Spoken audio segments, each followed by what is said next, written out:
الرجيم بسم الله الرحمن الرحيم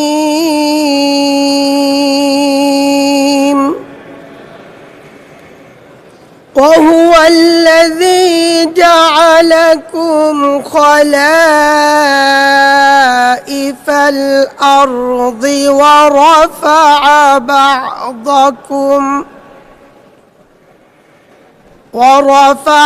بعضكم فوق بعض درجات ليبلوكم فيما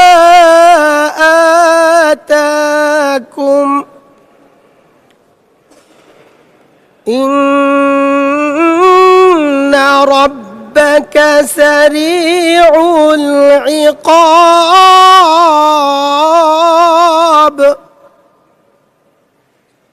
وإنه لغفور رحيم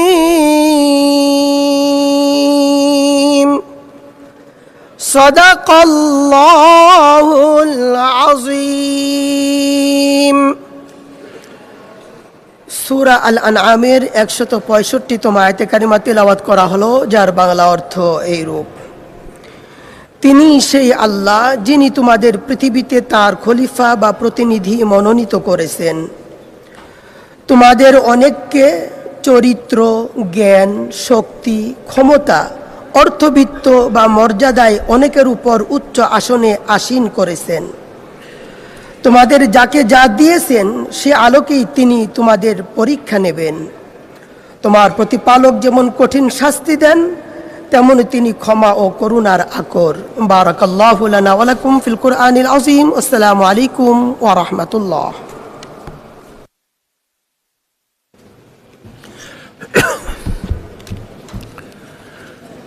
বিসমিল্লাহির রহমানির রহিম। মাননীয় সদস্যবৃন্দ, আসসালামু আলাইকুম ওয়া রাহমাতুল্লাহ। আজ ত্রয়োদশ জাতীয় সংসদের দ্বিতীয় অধিবেশন তথা বাজেট অধিবেশনের সূচনা লগ্নে আপনাদেরকে আন্তরিক শুভেচ্ছা ও ধন্যবাদ জানাই, স্বাগত জানাই। দীর্ঘ 18 বছর পর অনুষ্ঠিত ত্রয়োদশ জাতীয় সংসদের নির্বাচন আমাদের গণতান্ত্রিক অভিযাত্রার একটি গুরুত্বপূর্ণ মাইল ফলক হিসাবে চিহ্নিত হয়েছে। জনগণের প্রত্যাশা, আস্থা ও আকাঙ্ক্ষার প্রতিফলন ঘটিয়ে একটি দায়িত্বশীল, অংশগ্রহণমূলক ও কার্যকর সংসদীয় কার্যক্রম নিশ্চিত করা আমাদের নৈতিক দায়িত্ব। এই প্রেক্ষাপটে বাজেট অধিবেশন বিশেষ তাৎপর্য বহন করছে। বর্তমান অধিবেশনটি জাতীয় সংসদের 2026 সালের বাজেট অধিবেশন। মাননীয় অর্থমন্ত্রী 2026-27 অর্থ বছরের এই বাজেট এই অধিবেশনে পেশ করবেন।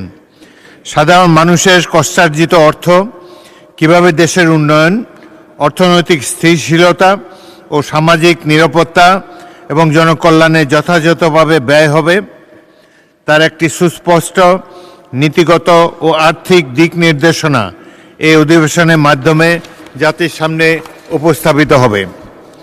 মাননীয় সদস্যবৃন্দ, গণপ্রজাতন্ত্রী বাংলাদেশের সংবিধানের 87(1) অনুচ্ছেদ অনুযায়ী প্রতি অর্থবছরের জন্য সরকারের অনুমিত আয় ও ব্যয় সম্বলিত একটি বিবৃতি অর্থাৎ বার্ষিক আর্থিক বিবৃতি জাতীয় সংসদে উত্থাপন করতে হয়।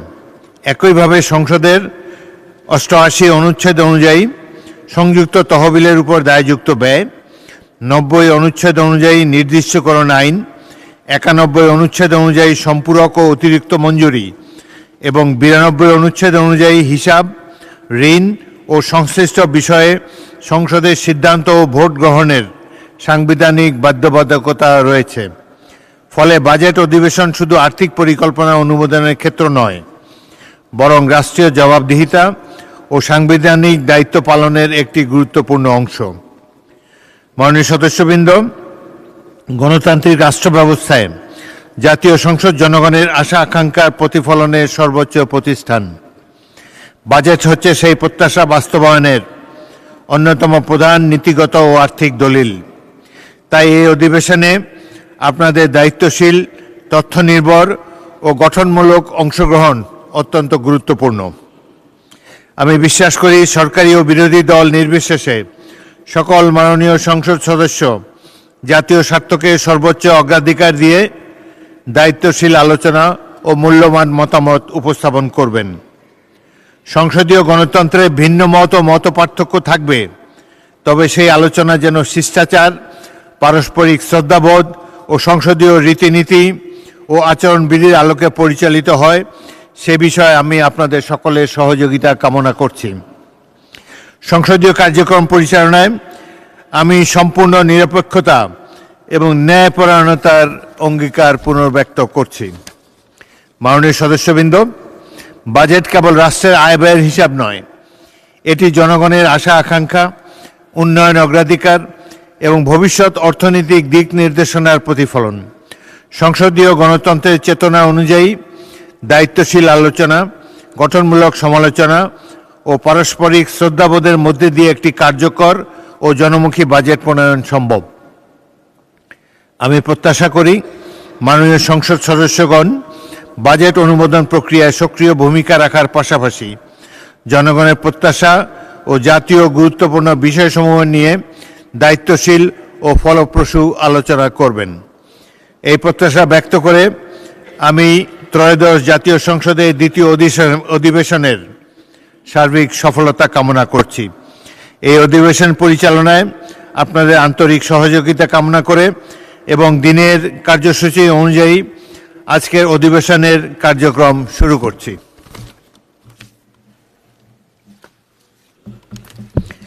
মাননীয় সদস্যবৃন্দ, দিনের কার্যসূচি অনুযায়ী আমি এখন কার্যপ্রণালী বিধির 12(1) বিধি অনুযায়ী ত্রয়োদশ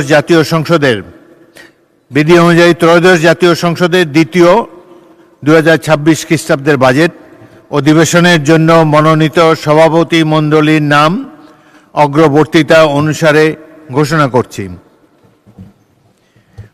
ক্রমিক 1, বেগম সেলিমা রহমান, 301, মহিলা আসন 1। 2, ডক্টর মোহাম্মদ ওসমান ফারুক, কিশোরগঞ্জ 3। 3, জনাব জয়নুল আবেদিন, সদস্য বরিশাল 3। 4 নম্বর জনাব মোহাম্মদ শাহজাহান, নোয়াখালী 4। 5 নম্বর জনাব শাহজাহান চৌধুরী, চট্টগ্রাম 15। স্পিকার ও ডেপুটি স্পিকারের অনুপস্থিতিতে বৈঠকে উপস্থিত সভাপতি মণ্ডলীর তালিকায় যার নাম শীর্ষে থাকবেন তিনি স্পিকারের আসন গ্রহণ করবেন। মাননীয় সদস্যবৃন্দ, এখন দিনের কার্যসূচি অনুযায়ী শোক প্রস্তাব।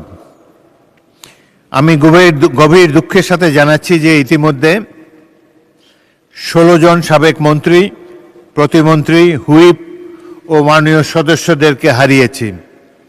তারা হলেন সৈয়দ মোহাম্মদ কায়সার, জাতীয় পার্টির সাবেক সংসদ সদস্য, হুইপ ও প্রতিমন্ত্রী, দ্বিতীয়, তৃতীয়, চতুর্থ জাতীয় সংসদ, আসন সিলেট 17। অধ্যাপক M.A. মান্নান, বিএনপি সাবেক সংসদ সদস্য ও প্রতিমন্ত্রী, পঞ্চম জাতীয় সংসদ, গাজীপুর 2। GM ফজলুল হক, বিএনপি সাবেক সংসদ সদস্য, সপ্তম ও অষ্টম জাতীয় সংসদ, আসন চাঁদপুর 3। ABM আনোয়ারুল হক, সাবেক সংসদ সদস্য, নবম জাতীয় সংসদ, মানিকগঞ্জ 1। ব্যারিস্টার শফিক আহমদ, নবম জাতীয় সংসদ, সাবেক টেকনোক্র্যাট মন্ত্রী। বীর মুক্তিযোদ্ধা মোহাম্মদ শামসুদ্দোহা, সিপিবি সাবেক সংসদ সদস্য, পঞ্চম জাতীয় সংসদ, নীলফামারী 2। আবু নূর মোহাম্মদ বাহাউল হক, জাতীয় পার্টির সাবেক সংসদ সদস্য, চতুর্থ জাতীয় সংসদ, আসন নারায়ণগঞ্জ 3। দেওয়ান শামসুল আবেদিন, বিএনপি সাবেক সংসদ সদস্য, দ্বিতীয় জাতীয় সংসদ, আসন সুনামগঞ্জ 3। গোলাম সরওয়ার মিলন, জাতীয় পার্টির সাবেক সংসদ সদস্য ও উপমন্ত্রী, তৃতীয় জাতীয় সংসদ, মানিকগঞ্জ 4। মোহাম্মদ মোসলেম উদ্দিন, সাবেক সংসদ সদস্য, তৃতীয়, সপ্তম, নবম, দশম ও একাদশ জাতীয় সংসদ, ময়মনসিংহ 6। বীর মুক্তিযোদ্ধা ইঞ্জিনিয়ার মোশাররফ হোসেন, সাবেক সংসদ সদস্য ও মন্ত্রী, চট্টগ্রাম 1। জনাব মিজানুর রহমান সিনহা, বিএনপি সাবেক সংসদ সদস্য ও প্রতিমন্ত্রী, সপ্তম ও অষ্টম জাতীয় সংসদ, মুন্সিগঞ্জ 2। আলহাজ মোহাম্মদ দবিরুল ইসলাম, সাবেক সংসদ সদস্য, ঠাকুরগাঁও 2। বীর মুক্তিযোদ্ধা তোফায়েল আহমদ, সাবেক সংসদ সদস্য ও মন্ত্রী, ভোলা 1। বীর মুক্তিযোদ্ধা মোহাম্মদ আব্দুল মতিন, সাবেক সংসদ সদস্য, মৌলভীবাজার 2। জনাব এ কে এম রহমতুল্লাহ, সাবেক সংসদ সদস্য, ঢাকা 11। উল্লিখিত ব্যক্তিবর্গের জীবন বৃত্তান্ত সম্বলিত শোক প্রস্তাব আমি এ মহান সংসদে উত্থাপন করছি। শোক প্রস্তাবের অনুলিপি আপনাদের মাঝে সরবরাহ করা হয়েছে। তাদের মৃত্যুতে মহান জাতীয় সংসদ গভীর শোক ও দুঃখ প্রকাশ করছে। মাননীয় সদস্যবৃন্দ, বিশিষ্ট শিক্ষাবিদ: 1, বিশিষ্ট শিক্ষাবিদ অধ্যাপক দিলারা হাফিজ। 2, ভাষাকন্যা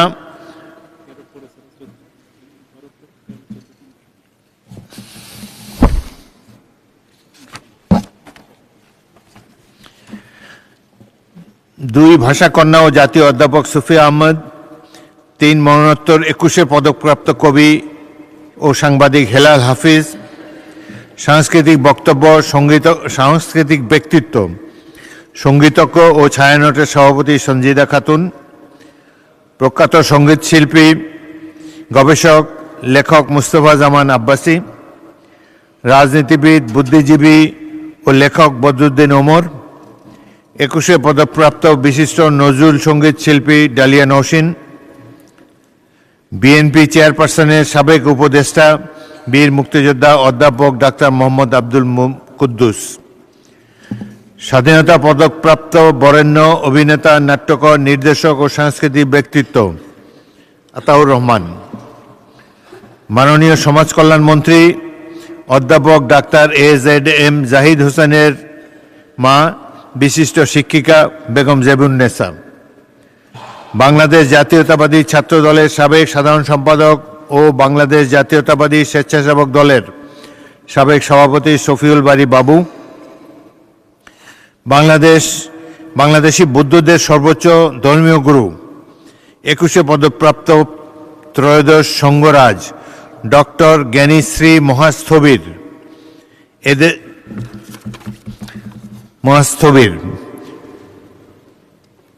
একজন আরও শোকপাবে অন্তর্ভুক্ত করছি সাম্প্রতিক কালে সারা দেশে আলোড়ন সৃষ্টিকারী শিশু, নির্যাতিত শিশু রামিসা।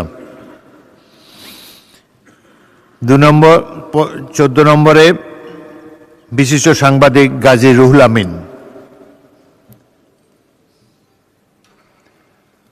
ধর্ষণ হত্যা মামলার হত্যার অপর একটি শিশু শিকার ফারিয়া মিম।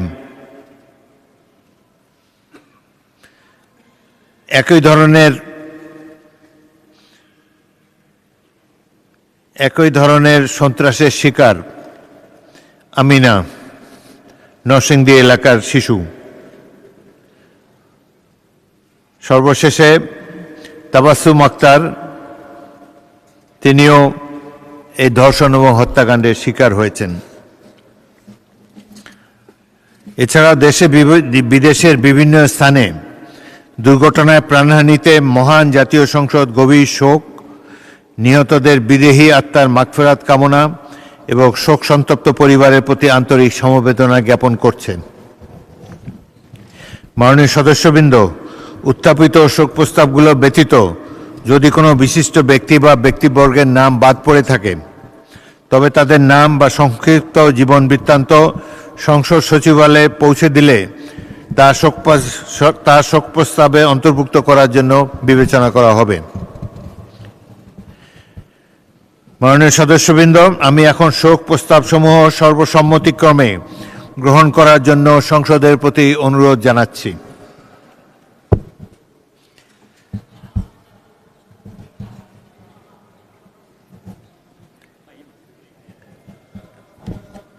ফাহিমা বলছি না, মাননীয় বিরোধী দলের নেতা ফাহিমা মিম, চট্টগ্রাম।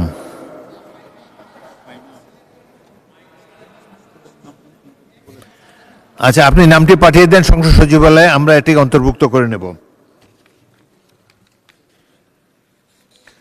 আমি আবারও মাননীয় সদস্যবৃন্দ, আমি শোক প্রস্তাবগুলো সর্বসম্মতিক্রমে গ্রহণ করার জন্যে মহান সংসদের প্রতি অনুরোধ জানাচ্ছি।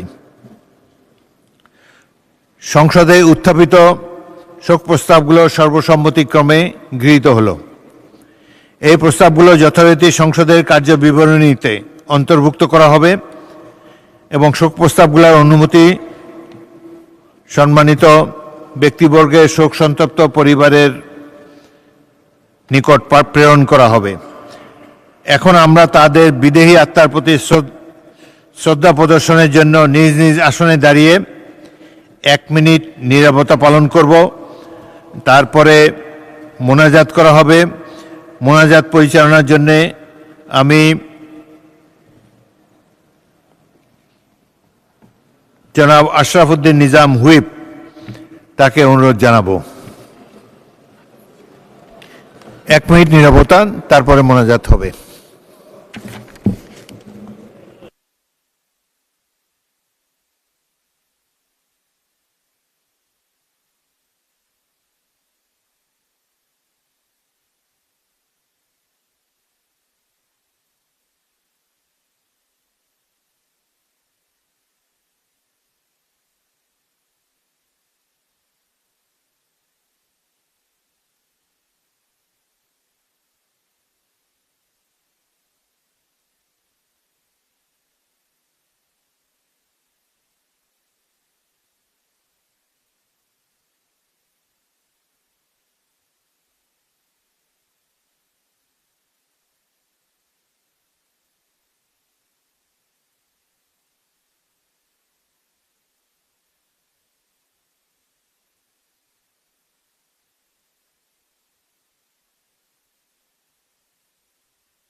ধন্যবাদ সবাইকে।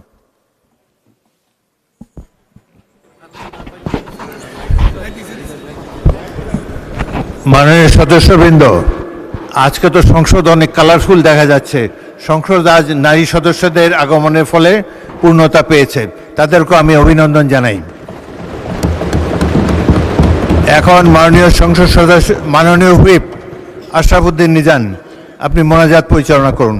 বিসমিল্লাহির রহমানির রহিম, আউযু বিল্লাহি মিনাশ শাইতানির রাজিম, আল্লাহুম্মা আমিন। রব্বানা আতিনা ফিদ দুনিয়া হাসানাতাও ওয়া ফিল আখিরাতি হাসানাতাও ওয়া কিনা আযাবান নার ওয়াদখিলনাল জান্নাতা মাল আবরার বিরহমাতিকা ইয়া আজিজ ইয়া গফফার ইয়া রাব্বাল আলামিন।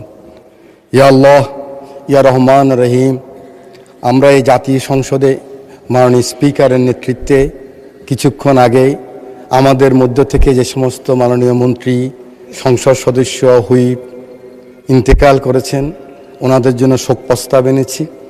আল্লাহ যেন ওনাদেরকে বেহেশতের সর্বোচ্চ মাকাম দান করেন। ইয়া আল্লাহ, আমাদের নেতা শহীদ প্রেসিডেন্ট জিয়াউর রহমানকে আল্লাহ যেন বেহেশতের সর্বোচ্চ মাকাম দান করেন। ইয়া আল্লাহ, গণতন্ত্রের মা, এই আন্দোলন সংগ্রামে যিনি সবসময় বাংলাদেশের মজলুম মানুষের পাশে ছিলেন, গণতন্ত্র প্রতিষ্ঠা করার জন্য আমাদের সেই সাবেক প্রধানমন্ত্রী বেগম খালেদা জিয়ার রুহের উপরে সওয়াব পুছিয়ে দেন। ইয়া আল্লাহ, আমাদের সংসদ নেতা, মন্ত্রীবর্গ, সংসদ সদস্যবৃন্দ, বিরোধী দলীয় নেতা সকলের আল্লাহ যেন নেক হায়াত দান করেন। আমাদের স্পিকার মহোদয় সহ আমরা যারা হাত তুলেছি, আমাদের আত্মীয় স্বজন, মা বাপ, দাদা দাদি, নানা নানি, ভাই বোন, আত্মীয় স্বজন যারা ইন্তেকাল করেছেন, তাদের রুহের উপরে সওয়াব পুছিয়ে দেন।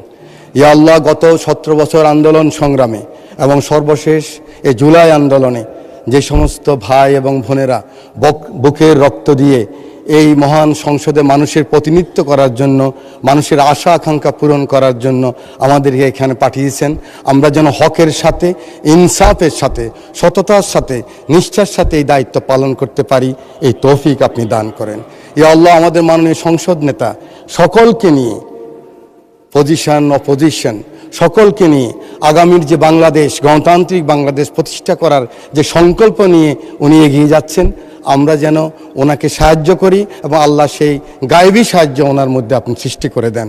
রব্বানা তাকাব্বাল দোয়া, কালামা তৈয়ব লা ইলাহা ইল্লাল্লাহু মুহাম্মাদুর রাসূলুল্লাহ।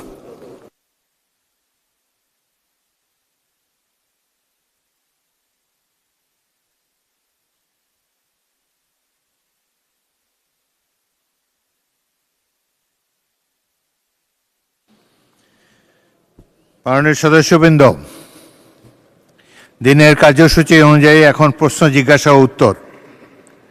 তারকা চিহ্নিত প্রশ্ন 1, মাননীয় সদস্য মোহাম্মদ মিজানুর রহমান, চাঁপাইনবাবগঞ্জ, প্রশ্নটি উত্থাপন করুন। আসসালামু আলাইকুম রহমতুল্লাহ। মাননীয় স্পিকার, আপনাকে ধন্যবাদ। মাননীয় স্পিকার, আমার নির্বাচনী এলাকা 44 চাঁপাইনবাবগঞ্জ 2, নাচল, গোমস্তাপুর এবং ভোলাহাট, এই 3টি উপজেলার সমন্বয়ে নির্বাচনী এলাকাটি গঠিত। আমার এই এলাকাটি আমের রাজধানী হিসাবে খ্যাত। এখানে প্রচুর পরিমাণে পেয়ারা, টমেটো সহ অনেক ফসল এবং সবজি উৎপাদন হয়। ভোলাহাট উপজেলা এককালে প্রচুর পরিমাণে রেশম চাষ হতো। মাননীয় সদস্য, আপনি প্রশ্নটি উত্থাপন করুন, পরে আবার সুযোগ পাবেন। মাননীয় স্পিকার, প্রশ্নটি উত্থাপন করুন। আমার প্রশ্নটি হচ্ছে মাননীয় শিল্পমন্ত্রী মহোদয়ের নিকট। মাননীয় শিল্পমন্ত্রী মহোদয়, অনুগ্রহ করে বলিবেন কি, আমার নির্বাচনী এলাকা দেশের অন্যতম আম এবং টমেটো উৎপাদনকারী অঞ্চল। এখানে রহনপুর রেল বন্দরের কারণে অত্যন্ত গুরুত্বপূর্ণ একটি বাণিজ্যিক জোন হওয়া সত্ত্বেও কোনো শিল্পনগরী না থাকায় ক্ষুদ্র এবং মাঝারি কৃষি উদ্যোক্তা বিকশিত হইতে পারতেছে না। অতএব গুরুত্ব বিবেচনা করে এখানে একটি বেসিক শিল্পনগরী স্থাপনের কোনো সুনির্দিষ্ট পরিকল্পনা আছে কিনা আপনার মাধ্যমে মাননীয় মন্ত্রী মহোদয়ের কাছে জানতে চাই। মাননীয় স্পিকার, আপনাকে ধন্যবাদ। ধন্যবাদ মাননীয় সদস্য। মাননীয় মন্ত্রী খন্দকার আব্দুল মুক্তাদির, শিল্পমন্ত্রী।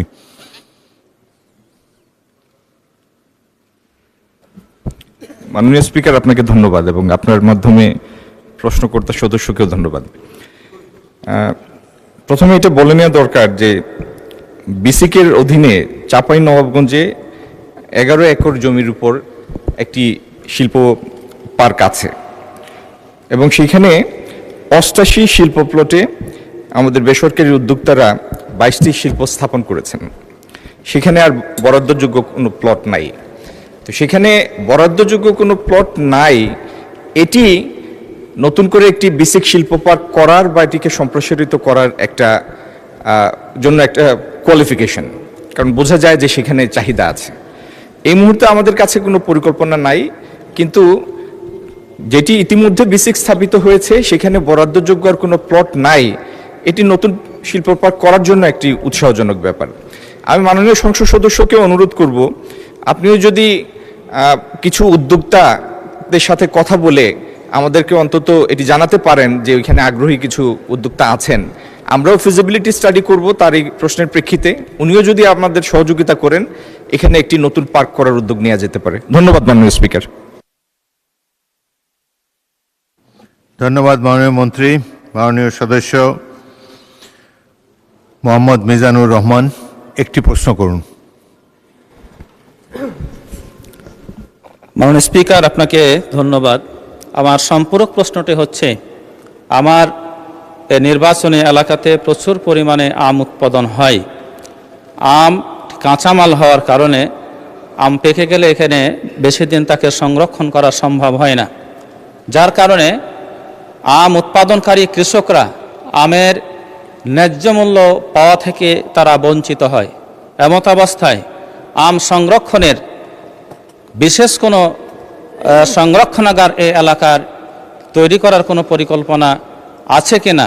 যদি এটা করা সম্ভব হয় তাহলে এলাকার কৃষকরা উপকৃত হবে। আমি জানতে চাই এটা মাননীয় মন্ত্রী মহোদয়ের পরিকল্পনা আছে কিনা। মাননীয় স্পিকার, আপনাকে ধন্যবাদ। মাননীয় মন্ত্রী। মাননীয় স্পিকার, শিল্প স্থাপন করবেন বেসরকারি উদ্যোক্তারা, সরকার এটা ফেসিলিটেট করবে। এখানে ব্যক্তি খাতের কেউ যদি এগিয়ে আসেন, তার জন্য যা যা সহায়তা প্রয়োজন সেই সহায়তা আমরা দিব ইনশাল্লাহ সরকারের পক্ষ থেকে। ধন্যবাদ।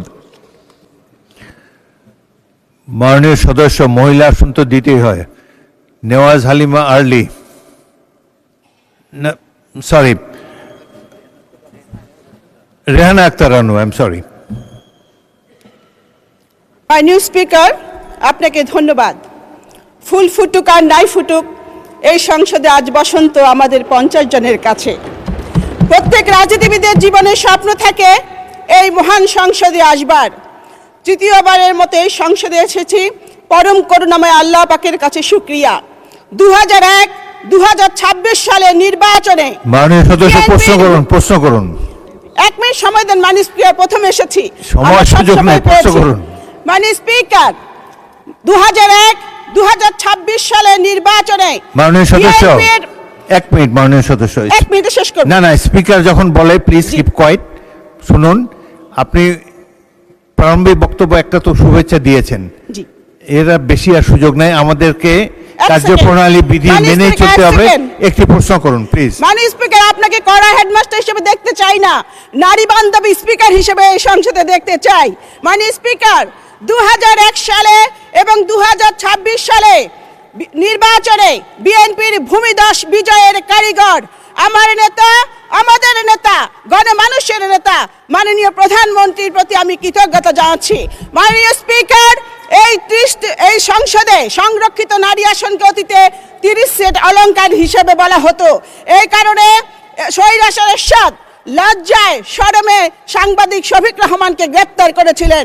আমি আপনাকে বলতে চাই, আমরা যে 50 জন এই সংসদে এসেছি, আপনি যদি আমাদের কথা বলার সুযোগ দেন, তাহলে আমরা 50 সেট অলংকার নয়, 50 সেট নারী জাতির অহংকার হিসেবে নিজেদের পরিচিত করব। মাননীয় স্পিকার, আজ থেকে 30 বছর আগে আমি আপনার নির্বাচনী এলাকার জনসভায় মাননীয় সংসদ নেতার শপথ সঙ্গী হয়ে বক্তব্য রেখেছিলাম। আমি আপনার আকাশচুম্বী জনপ্রিয়তা দেখেছি। আপনি 7 বার এমপি হয়েছেন, আমিও আপনার মতো 7 বার এমপি হতে চাই। এই কারণে এই সংসদে কথা বলার সুযোগ চাই। মাননীয় স্পিকার, এই প্রত্যাশায় আমি মন্ত্রীর কাছে প্রশ্ন করতে চাই যে, মাননীয় মন্ত্রীর কাছে আমার প্রশ্ন, Chittagong chemical complex, Khulna newsprint mill, Dhaka leather complex দীর্ঘদিন ধরে বন্ধ রয়েছে, এগুলো চালু করার কোনো পরিকল্পনা বর্তমান সরকারে আছে কিনা মাননীয় মন্ত্রী বলবেন কি? ধন্যবাদ মাননীয় স্পিকার। 1 মিনিট। মাননীয় মন্ত্রী, সংসদ পরিচালনা হবে কার্যপ্রণালী বিধি মোতাবেক। এই প্রশ্নোত্তর পর্বে একটি প্রশ্ন করার সুযোগ আছে, আপনারা প্রশ্ন উপরেই থাকবেন বলে আশা করি। এখানে রেহানা আক্তার রানু যা বলেছে সেটা আমি ধরে নেব যে সকল সংরক্ষিত আসনের মহিলা সদস্যের বক্তব্য, সুতরাং এটার পুনরাবৃত্তি করার আপনারা চেষ্টা করবেন না। আর 7 বার এমপি বক্তৃতা দিয়ে তো 7 বার এমপি হওয়া যায় না। আপনারা এলাকায় মানুষের সাথে মিশে কাজ করেন, আপনারা 7 বার কেন 27 বার হতে পারবেন ইনশাল্লাহ। তো এখন মাননীয় মন্ত্রী জবাব দিন। মাননীয় স্পিকার, আপনাকে ধন্যবাদ। প্রশ্নটা ঠিক সম্পূরক হলো না, কারণ শুরু হয়েছিল চাঁপাইনবাবগঞ্জের বিসিক থেকে, চলে গিয়েছি আমরা জামালপুর, চট্টগ্রাম এবং বড় বড় শিল্প কলকারখানায়। তবুও প্রশ্নটি এসেছে, উত্তরটা এরকম যে যে ফ্যাক্টরিগুলির কথা বলেছেন, যে ইন্ডাস্ট্রিগুলির, এগুলি অনেক দিন আগে স্থাপিত হয়েছে এবং প্রায়টি তার ইকোনমিক লাইফ অনেক আগেই হারিয়ে ফেলেছে। তবে এই জায়গাকে কেন্দ্র করে আমরা নতুনভাবে ব্যক্তি খাতের বিনিয়োগ অথবা কোনোটাকে শিল্প পার্ক হিসাবে প্রতিষ্ঠা করার জন্য কাজ করছি। ধন্যবাদ মাননীয় স্পিকার। মাননীয় সদস্য মাসুম মুস্তাফা, নেত্রকোনা 5। মাননীয় স্পিকার, আসসালামু আলাইকুম। আমি মাননীয় মন্ত্রী মহোদয়ের কাছে জানতে চাই, আমার নির্বাচনী এলাকা 161 নেত্রকোনা 5, এটি কৃষি প্রধান অর্থনীতি এলাকা। কৃষি অর্থনীতিকে শক্তিশালী করার লক্ষ্যে এবং বেকার যুবকদের কর্মসংস্থানের লক্ষ্যে আমার এলাকায় কৃষিভিত্তিক কোনো শিল্প প্রতিষ্ঠান করার বর্তমান সরকারের পরিকল্পনা আছে কিনা? মাননীয় স্পিকার, আপনাকে ধন্যবাদ। মাননীয় মন্ত্রী। মাননীয় স্পিকার, আমি দুঃখিত, জায়গাটা আমি মিস করেছি, ওনার কোন জায়গার কথা বললেন? প্রশ্নটি আবার করুন। এলাকা 161 নেত্রকোনা 5 পূর্বধালা, এখানকার অর্থনীতি কৃষিভিত্তিক, কৃষি নির্ভর অর্থনীতি, কৃষি অর্থনীতিকে শক্তিশালী করার লক্ষ্যে এবং বেকার যুবকদের কর্মসংস্থানের লক্ষ্যে কৃষিভিত্তিক কোনো শিল্প প্রতিষ্ঠান গড়ে তোলার পরিকল্পনা বর্তমান সরকারে আছে কিনা? ধন্যবাদ মাননীয় স্পিকার। কোন এলাকায় উনি এলাকা জানতে চাচ্ছেন? কোন নেত্রকোনা এলাকা? জেলার পূর্বধলা উপজেলা। পূর্বধলা উপজেলায়। মাননীয় স্পিকার, আপনাকে এবং আপনার মাধ্যমে প্রশ্নকর্তা সদস্যকে ধন্যবাদ। এই উত্তরটা দেওয়ার জন্য একটা নোটিশ প্রয়োজন, একটু প্রস্তুতি নিয়ে এসে দিতে হবে। ধন্যবাদ। তারকা চিহ্নিত প্রশ্ন 2, মাননীয় সদস্য মোহাম্মদ গোলাম রসুল, যশোর 4, প্রশ্নটি উত্থাপন করুন। মাননীয় স্পিকার, আপনাকে ধন্যবাদ। ঈদের শুভেচ্ছা, ঈদ মুবারক। আমি আমার তারকা চিহ্নিত প্রশ্ন উত্থাপন করছি। 88/4 বিদ্যুৎ জ্বালানি খনন সম্পদ মন্ত্রী মহোদয় অনুগ্রহ করে বলিবেন কি, বর্তমান তীব্র দাবদাহের কারণে দেশ জুড়িয়া বিদ্যুতের চরম ঘাটতি ও লোডশেডিং দেখা দিয়েছে, তাহা মোকাবেলা করার জরুরি পরিকল্পনা কি? ইহা সত্য কিনা যে নোয়াপাড়া শিল্প অঞ্চল, খুলনা বিভাগের গুরুত্বপূর্ণ বাণিজ্যিক এলাকাগুলোতে ঘন ঘন লোডশেডিংয়ের কারণে কলকারখানার উৎপাদন মারাত্মকভাবে ব্যাহত হইতেছে এবং চলতি শেষ মৌসুমে কৃষকের চরম সংকট পড়িয়াছে? প্রশ্নের উত্তর যদি সত্য হয় থাকে, তবে শিল্প ও কৃষিখাত রক্ষায় দ্রুত সময়ে বিদ্যুৎ উৎপাদন বৃদ্ধি, জ্বালানি গ্যাস কয়লার সরবরাহ নিশ্চিতকরণ এবং লোডশেডিংয়ের সুষম বন্টন নিশ্চিত করতে সরকার আপৎকালীন কি জরুরি পদক্ষেপ গ্রহণ করিয়াছে? মাননীয় স্পিকার, আপনাকে ধন্যবাদ। মাননীয় মন্ত্রী জনাব ইকবাল হাসান মাহমুদ। মাননীয় স্পিকার, চলমান গ্রীষ্মের মৌসুমে তাপমাত্রা অত্যাধিক বৃদ্ধির ফলে বিদ্যুৎ চাহিদার উল্লেখযোগ্য হারে বৃদ্ধি পেলেও সরকার পূর্ব পরিকল্পনা অনুসারে চাহিদা মোকাবেলার প্রয়োজনীয় ব্যবস্থা গ্রহণ করেছে। 2026 সালের পরিপ্রেক্ষিতে বিদ্যুতের চাহিদার বিপরীতে উৎপাদন পরিকল্পনা করা হয়েছে। সেই অনুযায়ী প্রয়োজনীয় জ্বালানি গ্যাস তরল জ্বালানি ব্যবহার করা হয়েছে। সর্বদা নিশ্চিত করার লক্ষ্যে সমন্বিত কার্যক্রম পরিচালনা করা হচ্ছে।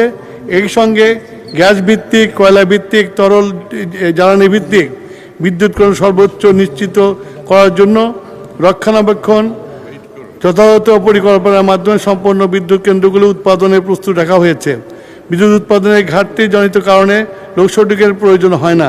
তবে বিদ্যুৎ কেন্দ্রের জরুরি রক্ষণাবেক্ষণ, ঝড় বৃষ্টি, অন্যান্য প্রাকৃতিক দুর্যোগ সঞ্চালন বিতরণ লাইনে নির্ধারিত অনির্ধারিত রক্ষণাবেক্ষণ কার্যক্রমের কারণে কখনো কখনো সাময়িক বিদ্যুৎ বিভ্রাট ঘটতে পারে। নোয়াপাড়া অঞ্চল ও খুলনা বিভাগের গুরুত্বপূর্ণ বাণিজ্যিক এলাকাগুলিতে বর্তমানে লোডশেডিং নাই। যশোর পল্লী বিদ্যুৎ সমিতি 2 অন্তর্গত উভয়নগর উপজেলায় নোয়াপাড়া গ্রেডের বর্তমানে চাহিদা 46 মেগাওয়াট, চাহিদার বিপরীতে সরবরাহ 46 মেগাওয়াট। গ্রিড হইতে প্রাপ্ত লোড বিভাজন করে বিদ্যুৎ সরবরাহ বর্ণিত এলাকায় বর্তমানে লোডশেডিংয়ের সমস্যা নাই। চলতি সেচ মৌসুমে অর্থাৎ ডিসেম্বর-মে মাস পর্যন্ত নোয়াপাড়া উপজেলায় চাহিদা অনুযায়ী বিদ্যুৎ সরবরাহ করা সম্ভব হয়েছে। তবে মৌসুমি ঝড় বৃষ্টির কিছু কিছু এলাকায় মাঝে মাঝে বিদ্যুৎ বিভ্রাটের সমস্যা দেখা যায়। সে আবহাওয়া পরিস্থিতি স্বাভাবিক হওয়ার পর দ্রুততম সময়ে মধ্যে সমস্যার নিরসনপূর্বক বিদ্যুৎ সরবরাহ সচল করা হয়। মাননীয় স্পিকার, ধন্যবাদ। মাননীয় সদস্য জনাব গোলাম রসুল একটি প্রশ্ন করতে পারেন। মাননীয় স্পিকার, আপনাকে ধন্যবাদ। আমাদের মাননীয় মন্ত্রী বলেছেন বিদ্যুতের কোনো লোডশেডিং নাই, কিন্তু আমরা আজকে এখনও দেখতে পাচ্ছি আমার গ্রাম অঞ্চলে যদি কথা বলি প্রায় 5 থেকে 6 ঘন্টা 7 ঘন্টা লোডশেডিং আছে। এবং নোয়াপাড়া, আমি জানি না, নোয়াপাড়া শিল্প অঞ্চল আপনারা জানেন বাংলাদেশের একটি গুরুত্বপূর্ণ অঞ্চল, যেখানে অনেক শিল্প কারখানা ইতিমধ্যেই বন্ধ হয়ে গেছে। প্রায় 7টি বড় বড় শিল্প কারখানা ছিল, দুর্নীতির কারণে বিগত ফ্যাসিস্ট সরকারের সময় বন্ধ হয়েছিল। প্রাইভেট সেক্টরে কিছু শিল্প কারখানা তৈরি করা হয়েছে, সেখানে এখন কিন্তু ব্যাপকভাবে বিদ্যুতের ঘাটতি দেখা দিয়েছে এবং তারা পরিকল্পিতভাবে জেনারেটরে অনেক খরচ হচ্ছে বিধায় সৌর বিদ্যুৎ দিকে তারা ঝুঁকে যাচ্ছে। আমার কাছে আমি কয়েকটি মিলে পরিদর্শনে গিয়েছিলাম। তাদের বক্তব্য যে সৌরবিদ্যুৎ যাতে আমরা সহজে করতে পারি তার জন্য ব্যবস্থা আপনারা গ্রহণ করবেন। কাজে দেখা যাচ্ছে যে বাংলাদেশে এই মুহূর্তে প্রশ্ন করুন বিদ্যুৎ মাননীয় উৎপাদন সদস্য। হচ্ছে 17,200 মেগাওয়াট, কিন্তু চাহিদা দেখানো হচ্ছে 16,000 থেকে 16,500। কিন্তু এই ঘাটতিটা কোথা থেকে আসছে এটা আমরা বুঝতে পারছি না। মাননীয় মন্ত্রী, ঘাটতি কেন? স্পিকার, আমি আগেও বলছি এখনই বলছি, আমাদের বিদ্যুতে ঘাটতি নাই। যে লোডশেডিং এর ডেফিনিশনটা একটু পরিবর্তন করতে হবে। লোডশেডিং সেটাই যেটা আমার বিদ্যুতে সরবরাহ না থাকলে লোডশেডিং হয়, আর যেটা ঝড় বৃষ্টি প্রাকৃতিক কারণে গাছ পড়ে দিয়ে যদি তার ছিঁড়ে যায় সেটা লোডশেডিং না। সেটাকে মেরামত করার জন্য যে সময়টুকু দরকার সেই সময়ের মধ্যে আমরা লোডশেডিং দিতে বাধ্য, বিদ্যুৎই যায় না সেখানে, আবার মেরামত হয়ে গেলে বিদ্যুৎ চলে আসে। সুতরাং লোডশেডিং হলো বিদ্যুতের যদি আমার ঘাটতি থাকে, বিদ্যুতের বাংলাদেশে এমন কোনো ঘাটতি নাই। সবাইকে ধন্যবাদ স্পিকার। মাননীয় সদস্য রুমিন ফারহানা, ব্রাহ্মণবাড়িয়া। মাননীয় স্পিকার, আপনাকে অসংখ্য ধন্যবাদ। মাননীয় স্পিকার, আমরা লোডশেডিংই বলি আর মেরামত শেডিংই বলি, গ্রামাঞ্চলে 10 থেকে 12 ঘন্টা বিদ্যুৎ থাকে না, এটাই হলো বাস্তবতা। আমার মাননীয় মন্ত্রীর কাছে আমার বিনীত প্রশ্ন, মাননীয় মন্ত্রী এই মহান সংসদে দাঁড়িয়ে আমাকে কথা দিয়েছিলেন যে 1 মের মধ্যে আশুগঞ্জ ফার্টিলাইজারে গ্যাসের সংযোগ দেয়া হবে। এরপরে আরো 1 মাস 3-4 দিন পার হয়ে গেছে মাননীয় স্পিকার, এখনো আশুগঞ্জ ফার্টিলাইজারে গ্যাসের সংযোগ আমরা পাইনি। গ্যাসের সংযোগ আছে, গ্যাসের সাপ্লাই আমরা পাইনি। মাননীয় মন্ত্রী কি দয়া করে বলবেন যে আশুগঞ্জে আমরা কবে গ্যাসটি পাবো? ধন্যবাদ মাননীয় স্পিকার। মাননীয় মন্ত্রী। মাননীয় স্পিকার, মাননীয় সংসদ সদস্য রুমিন ফারহানা প্রথমে যে কথাটা বললো যে 10 থেকে 12 ঘন্টা বিদ্যুৎ থাকে না, এটার সাথে আমি একমত না। উনি বিদ্যুৎ ছাড়ছেন, আবার ওনার ফার্টিলাইজার ফ্যাক্টরি তো চালাতে বলছেন। গ্যাসের তো আমার সংকট আছে, সেই জন্য আমাদের বিদ্যুৎ প্ল্যান্টগুলো চালিয়ে রাখতে হচ্ছে এবং সেই জন্য তার ওখানে সংযোগ দিতে পারছি না আমরা। এর বেশি আমরা যখন গ্যাসের অবস্থা উন্নতি হবে তখন আমরা এটা দিতে পারবো। আর 2 নম্বর হলো যে গত 17 বছরে কোনোদিন ড্রিলিং করা হয় নাই, আমরা এই প্রথম এসে ড্রিলিং শুরু করেছি। আমরা আশা করি ইনশাল্লাহ আমরা গ্যাস পাবো। গ্যাস পাওয়ার পরে আশুগঞ্জ ফার্টিলাইজার, যত ফার্টিলাইজার ফ্যাক্টরি আছে সব ফার্টিলাইজারে আমরা সংযোগ দিতে পারবো। ধন্যবাদ স্যার। মাননীয় মন্ত্রী, আপনি কিন্তু সংসদে বলেছিলেন 1 তারিখ থেকে গ্যাস যাবে, সেটি বোধহয় পাওয়া যায়নি। তো সংসদে যে প্রতিশ্রুতি দেবেন সেটা ড্রিলিং বা অন্যান্য যাবতীয় আনুষঙ্গিক বিষয় স্টাডি করে তারপরে সংসদে প্রতিশ্রুতি দেবেন। ধন্যবাদ। এখন মাননীয় সদস্য রাশেদুল ইসলাম, রাশেদ, শেরপুর 1।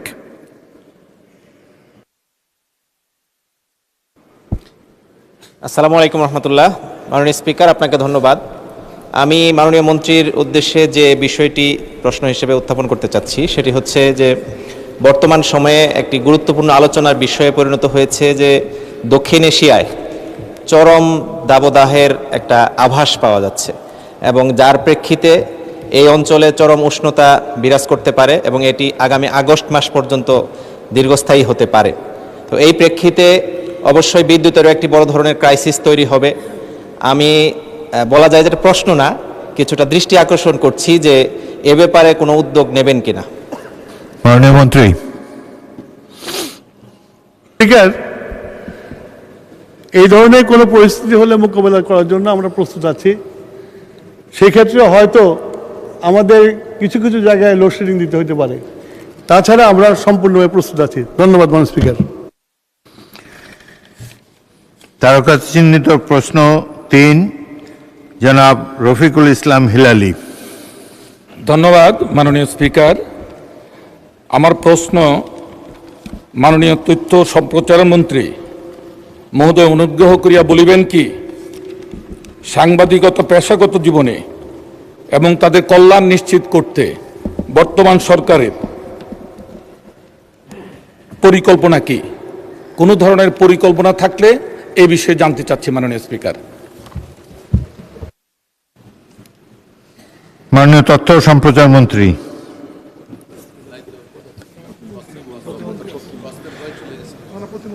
মাননীয় তথ্য ও সম্প্রচার প্রতিমন্ত্রী ইয়াসির খান চৌধুরী।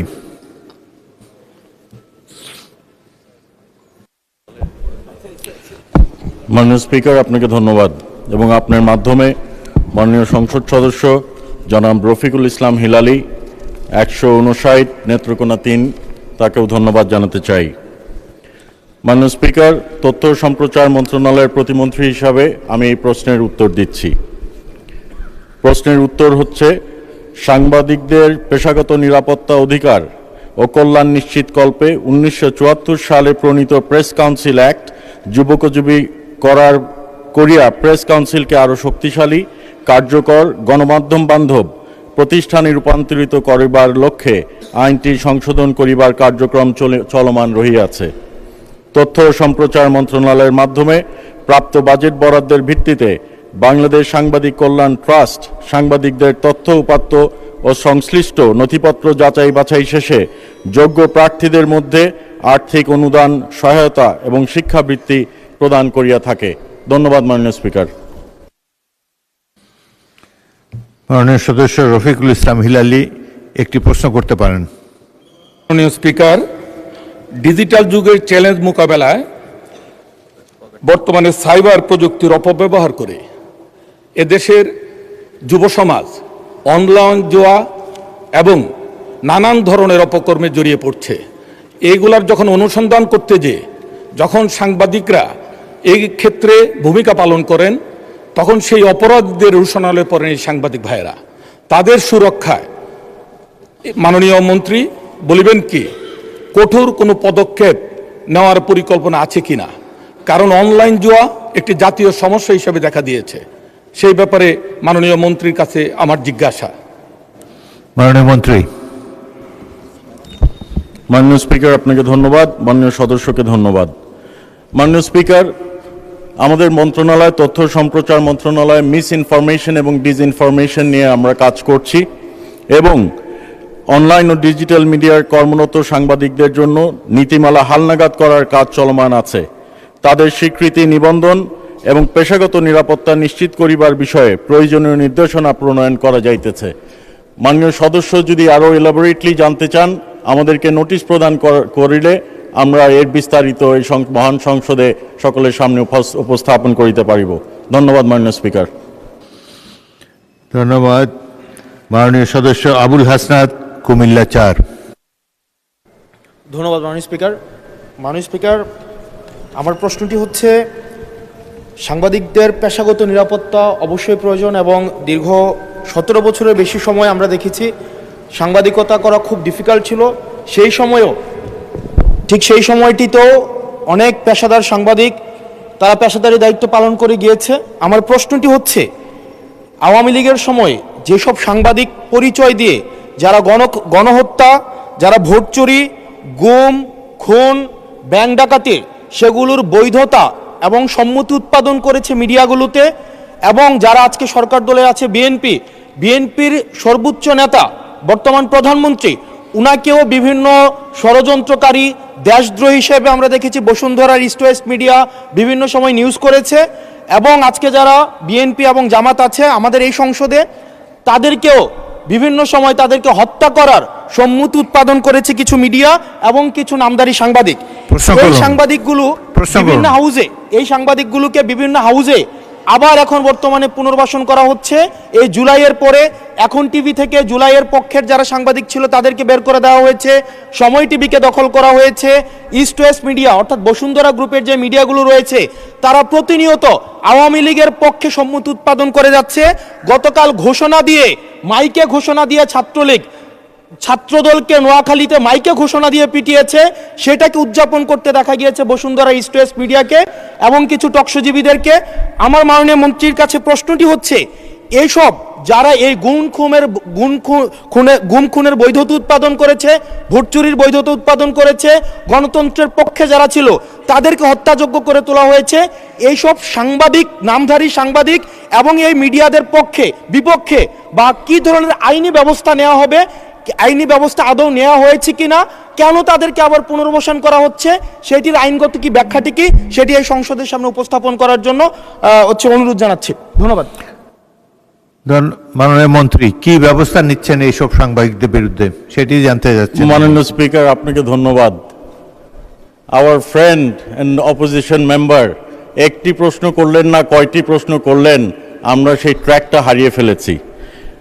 আমরা একটি কথা বলতে চাই, গণমাধ্যমের স্বাধীনতা রয়েছে, তবে দেশের প্রচলিত আইন অনুযায়ী সকল যারা এই গণতন্ত্র সমুন্নত রাখার বিপক্ষে কাজ করবে, গণতন্ত্র ধূলিসাৎ করার কাজ করবে, কোনো সন্ত্রাসের কাজ করবে, সে যেই হোক, সে আইনের ঊর্ধ্বে না, তার বিরুদ্ধে প্রচলিত আইনে ব্যবস্থা নেওয়া হবে।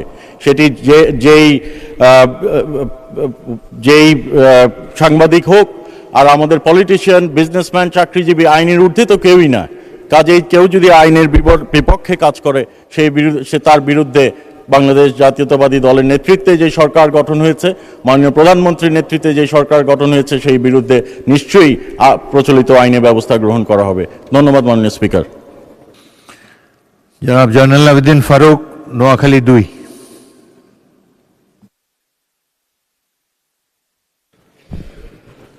মাননীয় স্পিকার, আসলে একটু যদি 2-3 সেকেন্ড একটু বেশি দেন, সকল মাননীয় সংসদ সদস্যের পক্ষ থেকে আপনাকে একটু অবগত করে দিতে চাই যে বিষয়টা অত্যন্ত জটিল। অতীতের কথা বাদই দিলাম, আমাদের নতুন সংসদ সদস্য যেটা বলেছেন তার সাথে একমত পোষণ আমি সব ক্ষেত্রে করতে পারিনি। একটা বিষয় মাননীয় মন্ত্রীর কাছে জানতে চাই, গণমাধ্যমের স্বাধীনতা গণতন্ত্রকে সুদৃঢ় করে, এটা আমরা শিখে এসেছি যখন ছাত্র রাজনীতি থেকে শুরু করলাম। এই সরকারের আমলে আমরা এই 100 দিনে যেটা দেখেছি, আমার বিনীত অনুরোধ থাকবে আপনার মাধ্যমে মাননীয় তথ্যমন্ত্রী, যদি সকল উপজেলায় ইউনিয়ন লেভেলে পর্যন্ত এখন সাংবাদিকের কার্ড পাওয়া যায়, সাংবাদিক সে রিপোর্টারও না, মেট্রিক পাসও না, ইউটিউবের মাধ্যমে যা ইচ্ছা তাই লিখে যাচ্ছে। এই বিষয়গুলোকে তথ্য মন্ত্রণালয়ের অধীনস্থ এনে এটার বিষয়ে কোনো সিদ্ধান্ত নেওয়া যায় কিনা, এদেরকে লেখাপড়া কতটুকু বা এদের কার্ডটাকে দেয়, সাংবাদিকের কার্ড আমাদের মধ্যে ঝুলায় কারা, এই বিষয়গুলা মাননীয় মন্ত্রী কি একটু তদন্ত করে দেখবেন, এবং এগুলো বন্ধ না করলে উন্নয়নের ক্ষেত্রে, গণতন্ত্রের ক্ষেত্রে সবকিছু কিন্তু বন্ধ হয়ে যাবে। অনুগ্রহ করে এই বিষয়ে একটু ব্যবস্থা গ্রহণ করবেন। ধন্যবাদ। মাননীয় প্রতিমন্ত্রী ইয়াসির খান চৌধুরী। মাননীয় স্পিকার, আপনাকে ধন্যবাদ। মাননীয় বর্ষিয়ান রাজনীতিবিদ, মাননীয় সদস্য যেটা বলেছেন, আমি একটু আগেই বলেছি যে আমরা মিস ইনফরমেশন এবং ডিসইনফরমেশন নিয়ে কাজ করছি, এবং যারা সাংবাদিক হিসাবে নিবন্ধিত নয় তারা সামাজিক যোগাযোগ মাধ্যমের তারা বিভিন্ন রকম মিস ইনফরমেশন, ডিসইনফরমেশন তারা উপস্থাপন করেন। সেই বিষয়ে আমরা একটি টিম সাজিয়েছি এবং মনিটরিং করে তারা কি আইনের আওতায় আনা যায় কিনা সেই বিষয়ে আমরা কার্যক্রম আমাদের কন্টিনিউ করছে, এবং আমরা অতি শীঘ্রই একটি টিম আপনাদের সামনে সেই টিমের পরিধি এবং টিমের কাজ কর্মসূচি কি হবে সেটা আমরা ঘোষণা করব। ধন্যবাদ মাননীয় স্পিকার।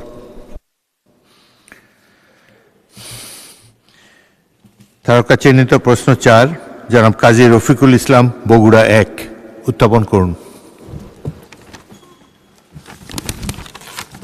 মাননীয় স্পিকার মহোদয়, আপনাকে ধন্যবাদ। মাননীয় বিদ্যুৎ, জ্বালানি ও খনিজ সম্পদ মন্ত্রী মহোদয়, অনুগ্রহ করিয়া বলিবেন কি, আমার নির্বাচনী এলাকা 36 বগুড়া 1, সারিয়াকান্দি ও সোনাতলা উপজেলার চরাঞ্চলের বহু এলাকায় এখনও বিদ্যুৎ সুবিধা পৌঁছায়নি। শতভাগ বিদ্যুতায়নের লক্ষ্যে নতুন বিদ্যুৎ সংযোগ প্রদান করা হইবে কিনা। মাননীয় স্পিকার, আপনাকে ধন্যবাদ। মাননীয় বিদ্যুৎ মন্ত্রী। স্পিকার, পল্লী বিদ্যুৎ উন্নয়ন বোর্ডের আওতাধীন বগুড়া পল্লী উন্নয়ন বোর্ড সমিতি 1 ও জামালপুর পল্লী বিদ্যুৎ সমিতির অন্তর্ভুক্ত নির্বাচনী এলাকা 36 বগুড়া 1 সারিয়াকান্দি উপজেলার 2020 সালে চরাঞ্চলে কিছু অংশ সাবমেরিন কেবলের মাধ্যমে এবং কিছু অংশ রিভার ক্রসিং টাওয়ারের মাধ্যমে বিদ্যুতায়ন করা হয়েছিল। বর্তমানে বর্ণিত চরাঞ্চলে প্রায় 5000 পরিবার সুবিধাভোগী রয়েছেন। তবে নদীর মধ্যে অবস্থিত চর ভাঙ্গার কারণে সারিয়াকান্দি ইউনিয়নের চর বাটিয়া চর এবং হাট শেরপুর ইউনিয়নের নয়াপাড়া চর সহ অন্যান্য বিচ্ছিন্ন কয়েকটি চরে বর্তমানে কিছু গ্রাহক নতুনভাবে বসতি স্থাপন করেছেন, যারা বিদ্যুতের সুবিধার বাইরে রয়েছেন। নতুন গ্রাহকগণের আবেদনের পরিপ্রেক্ষিতে বিদ্যমান নীতিমালার আলোকে বিদ্যুৎ সংযোগ প্রদানের ব্যবস্থা গ্রহণ করা হবে। ধন্যবাদ মাননীয় স্পিকার। মাননীয় সদস্য কাজী রফিকুল ইসলাম একটি প্রশ্ন করতে পারেন। মাননীয় স্পিকার মহোদয়, আপনাকে ধন্যবাদ। আমার নির্বাচনী এলাকা সোরাতলা সারিকান্দি সহ বগুড়া জেলার বেশ কিছু এলাকার অনেক পরিবারের কাছে বিদ্যুৎ এখনও পৌঁছে নাই।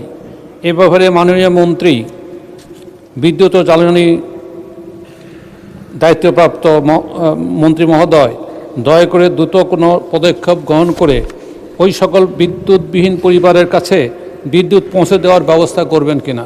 মাননীয় স্পিকার, আপনাকে ধন্যবাদ। মাননীয় মন্ত্রী দ্রুত কোনো ব্যবস্থা নেবেন কিনা। মাননীয় স্পিকার, চর অঞ্চলে বিদ্যুতের লাইন দেওয়া অনেক ব্যয়বহুল। তারপরে আমাদের পরিকল্পনা আছে, আমরা আস্তে আস্তে চর অঞ্চলগুলোতে বিদ্যুতায়ন করব। ধন্যবাদ মাননীয় স্পিকার।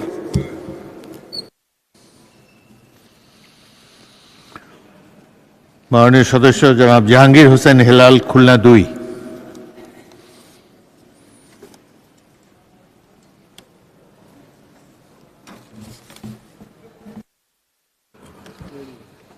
আসসালামু আলাইকুম। মাননীয় স্পিকার, আমার প্রশ্নটি হচ্ছে,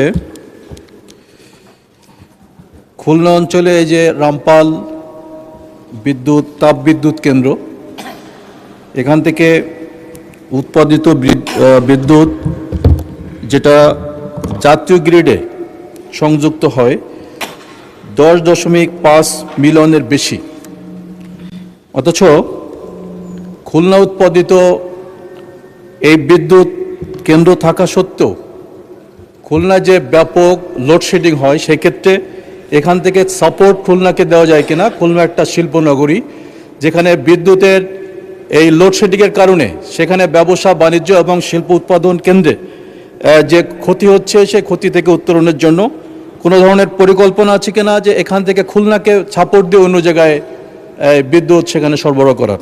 ধন্যবাদ। মাননীয় মন্ত্রী। মাননীয় স্পিকার, রামপাল বিদ্যুৎ কেন্দ্রে যে বিদ্যুৎ উৎপাদিত হয় সেটা ন্যাশনাল গ্রিডে যায়। ন্যাশনাল গ্রিডে গেলে সারা দেশে বিভিন্ন জায়গায় বিতরণ করা হয় আপনার। তবে খুলনার জন্য দুটো পাওয়ার স্টেশন তৈরি করা হয়েছে রূপসাতে। সে দুটা পাওয়ার স্টেশন চলছে না গ্যাসের অভাবে। আমরা মাননীয় প্রধানমন্ত্রীর নির্দেশনায় ভোলার থেকে গ্যাস এনে ওই দুইটা বিদ্যুৎ কেন্দ্র চালু করব, এবং সেটা চালু হলে আমি আশা করি খুলনাবাসীর বিদ্যুতায়নের কোনো অভাব হবে না। ধন্যবাদ মাননীয় স্পিকার। মাননীয় মন্ত্রী, আপনি ভোলার থেকে গ্যাস নিয়ে যাচ্ছেন, ভোলাতে ক্রমাগত লোডশেডিং চলছে। তারা বিদ্যুৎ উৎপাদন করে সেখানে 430 মেগাওয়াট, 80 মেগাওয়াট বিদ্যুৎ লাগে ভোলার সব লোককে বিদ্যুৎ দিলে, কিন্তু তারা কোনো বিদ্যুৎ পায় না। এটা প্রশ্ন নয়, you need not answer please, just for your information. যারা মুজিবুর রহমান চৌধুরী, মৌলভীবাজার 4।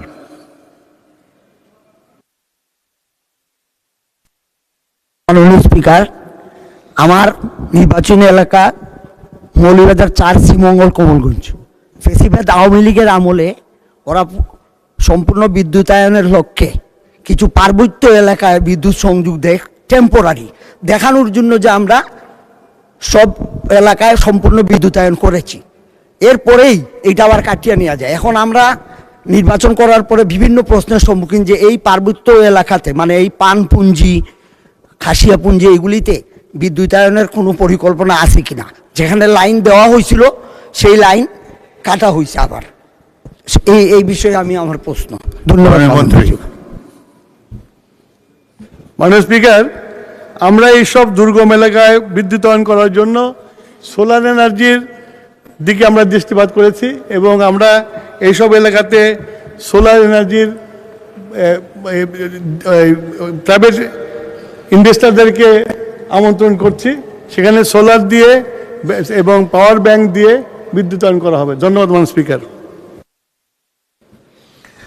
তারকা চিহ্নিত প্রশ্ন 5 জনাব ফরিদুল কবির তালুকদার, জামালপুর ৪। ধন্যবাদ মাননীয় স্পিকার। আমি জামালপুর জেলার সরিষাবাড়ির 141-4 আসন থেকে মোহাম্মদ ফরিদুল কবির তালুকদার। শিল্প মন্ত্রী মহোদয় অনুগ্রহ করিয়া বলিবেন কি, জামালপুর জেলার সরিষাবাড়ির যমুনা সার কারখানা পূর্ণ সক্ষমতায় চালু রাখিতে এবং স্থানীয় কৃষকদের মাঝে ন্যায্য মূল্যে সার সরবরাহ করবার কোনো চিন্তা ভাবনা আপনার মাথায় আছে কিনা? মন্ত্রী। মাননীয় স্পিকার, আপনাকে এবং প্রশ্নকর্তা মাননীয় সংসদ সদস্যকে ধন্যবাদ।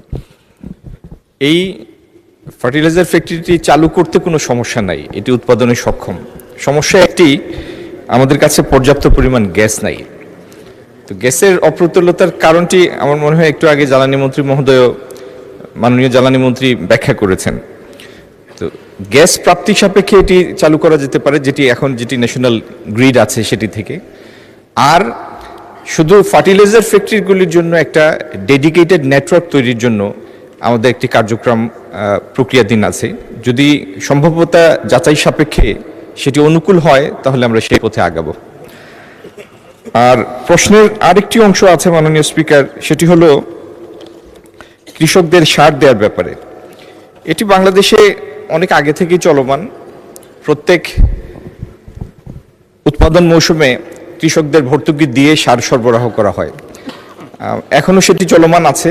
এবং আমাদের লক্ষ্য কৃষির সহায়তায় যতটুকু প্রয়োজন, যত বেশি দরকার সম্প্রসারিত করা, এই কার্যক্রম ততটুকুই সম্প্রসারিত করা হবে। ধন্যবাদ মাননীয় স্পিকার।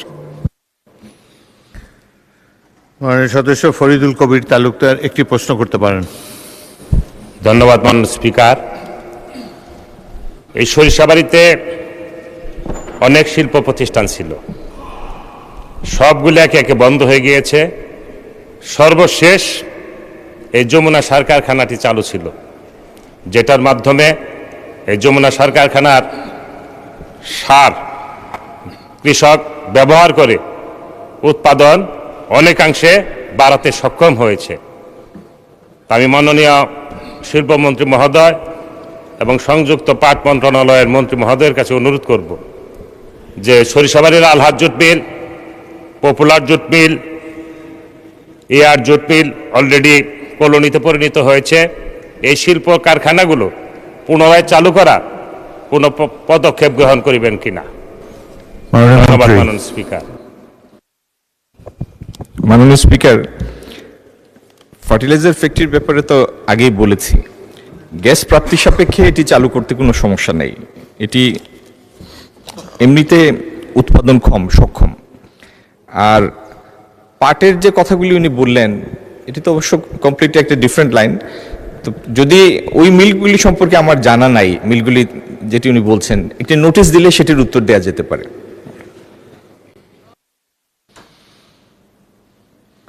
মাননীয় সদস্য আব্দুল্লাহ আল আমিন, নারায়ণগঞ্জ ৪।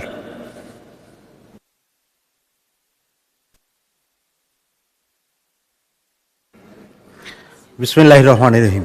মাননীয় স্পিকার, আপনাকে ধন্যবাদ। মাননীয় স্পিকার, আমি আপনার মাধ্যমে মাননীয় শিল্পমন্ত্রীর কাছে প্রশ্ন রাখতে চাই যে নারায়ণগঞ্জ ৪ আমার আসনেও একটি বিসিক শিল্পনগরী আছে, এবং আমরা যেটা ফেস করি সেটা হচ্ছে এই অঞ্চলে বিসিক এলাকাগুলোতে বেসিক্যালি ঝুট সন্ত্রাস থেকে আরও নানান ধরনের সন্ত্রাসমূলক কার্যক্রম, যেটা মালিকদেরকেও ক্ষতিগ্রস্ত করে এবং শ্রমিকদেরকেও ক্ষতিগ্রস্ত করে। এই ধরনের ইস্যুতে লোকাল আইনশৃঙ্খলা বাহিনী অনেক সময় বলে যে এটা তো আলাদা বিসিক এরিয়া, এখানে আমাদের কাজ করার জায়গা কম। তো বিসিক এলাকাগুলোর আইনশৃঙ্খলা নিয়ে বা ঝুট সন্ত্রাস নিয়ে বা ছিনতাই বা শ্রমিকদের নিরাপত্তা নিয়ে বিশেষ কোনো চিন্তা ভাবনা মাননীয় শিল্পমন্ত্রীর আছে কিনা এটা জানতে চাই। মাননীয় মন্ত্রী। মাননীয় স্পিকার, আপনাকে এবং প্রশ্নকর্তা মাননীয় সংসদ সদস্যকে ধন্যবাদ। এরকম যদি কোনো এরকম ঢালাওভাবে না বলে যদি কোনো সুনির্দিষ্ট ঘটনা উনি বলেন বা আমাদের নজরে আনেন, তো এই সংসদে আমাদের মাননীয় স্বরাষ্ট্রমন্ত্রী আছেন, বিষয়টি আইন শৃঙ্খলাজনিত ব্যাপার হলে অবশ্যই সরকার সেটি দেখবে। আমি এই ব্যাপারে দৃঢ়ভাবে বিশ্বাসী। ধন্যবাদ মাননীয় স্পিকার। চারকা চিহ্নিত প্রশ্ন 6 জনাব মোহাম্মদ আব্দুল আলিম, বাগেরহাট 4।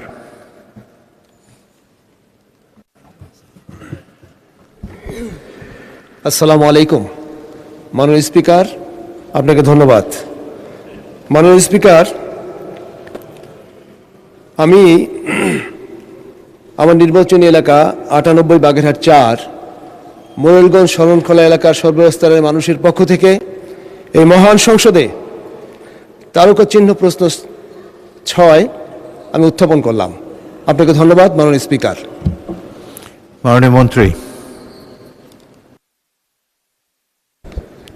মাননীয় স্পিকার, বর্তমানে বাগেরহাট জেলার মোরেলগঞ্জ ও শরণখোলা উপজেলায় বিদ্যুতের চাহিদা প্রায় 30 মেগাওয়াট।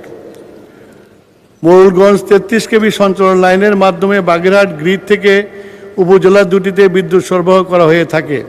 গ্রাহকের চাহিদার দিন দিন বৃদ্ধি পাওয়ায় বর্তমান মোরেলগঞ্জ 33 কেবি সঞ্চালন লাইনটি ওভারলোড হয়ে গেছে, যার ফলে তার মাধ্যমে 25 মেগাওয়াট বিদ্যুৎ গ্রাহক প্রান্তে সরবরাহ করা হচ্ছে। ফলে মোরেলগঞ্জ ও শরণখোলা উপজেলার বর্তমানে সর্বোচ্চ চাহিদার সময় কম বেশি 5 মেগাওয়াট বিদ্যুতের ঘাটতি হয়ে থাকে। ঘাটতি পূরণের লক্ষ্যে ফোর্স এবং এর মাধ্যমে বিদ্যুৎ সরবরাহ করা হচ্ছে। মোংলা গ্রিডের সাইলো 33 কেবি ফিডার এবং চাঁদপাই হইতে মোরেলগঞ্জ 2 আমতলী পর্যন্ত 26 কিলোমিটার নতুন একটি 33 কেবি সঞ্চালন নির্মাণ করা হচ্ছে। লাইনটি নির্মিত হলে মোরেলগঞ্জ ও শরণখোলা উপজেলায় বিদ্যুতের ঘাটতি অনেকটাই পূরণ হওয়া সম্ভব হবে। ধন্যবাদ মাননীয় স্পিকার। মাননীয় সদস্য শফিকুল ইসলাম, পটুয়াখালী 2।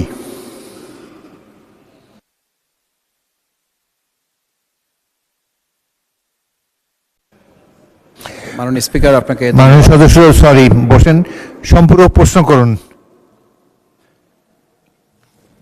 ধন্যবাদ মাননীয় স্পিকার। আমি এপ্রিল মাস এবং মে মাসের মাঝামাঝি সময় পর্যন্ত যে খবর রেখেছি তাতে মোরেলগঞ্জ শরণখোলা এলাকায় বিদ্যুতের যে চাহিদা সেই 33 মেগাওয়াটের মধ্যে মাত্র 10 কেবি সরবরাহ ছিল। তো এই অল্প সময়ের মধ্যে এই যে 25 কেবিতে উন্নত করার জন্য আমি মাননীয় মন্ত্রী মহোদয়কে ধন্যবাদ জানাচ্ছি। কিন্তু আমি যেটা বলতে চাচ্ছি সেটা হলো এই যে মোংলা থেকে যে 33 কেবির লাইনটি মোরেলগঞ্জের দিকে কাজ শুরু হয়েছে, সেই কাজটি বেশ কিছুদিন যাবৎ পল্লীমঙ্গল নামক জায়গায় এসে থমকে দাঁড়িয়েছে। কাজটি সামনের দিকে এগোচ্ছে না। কবে নাগাদ এই লাইনটির কার্যক্রম সমাপ্ত হতে পারে আমি মাননীয় মন্ত্রী মহোদয়ের কাছে আমি এই প্রশ্ন রাখছি, এর উত্তর জানতে যাচ্ছি। মাননীয় স্পিকার, আপনাকে ধন্যবাদ। মাননীয় মন্ত্রী। মাননীয় স্পিকার, এই ব্যাপারে আমার কাছে সম্পূর্ণ তথ্য নাই। আমি এটা চেক করে মাননীয় সংসদ সদস্যকে জানিয়ে দেব। ধন্যবাদ মাননীয় স্পিকার।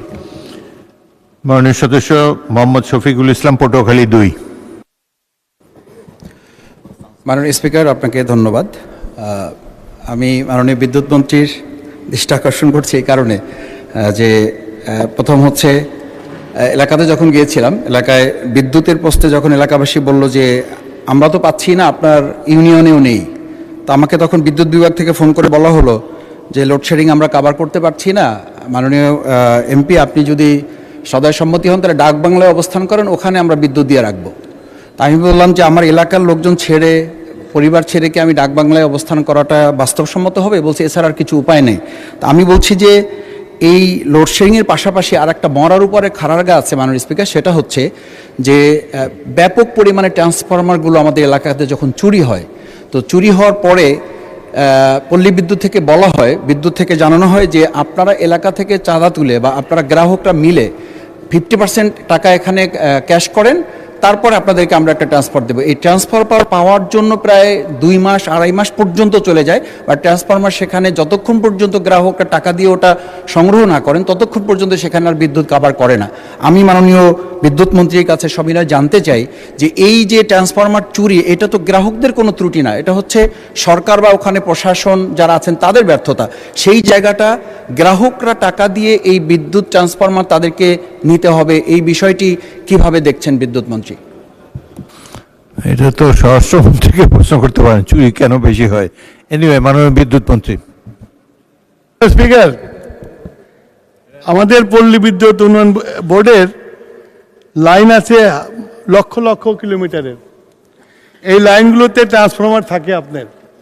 আমার মনে হয় না যে কোনো দেশের স্বরাষ্ট্র মন্ত্রণালয় এই দীর্ঘ লাইন পাহারা দিয়ে ট্রান্সফরমার চুরি করা বন্ধ করতে পারবে।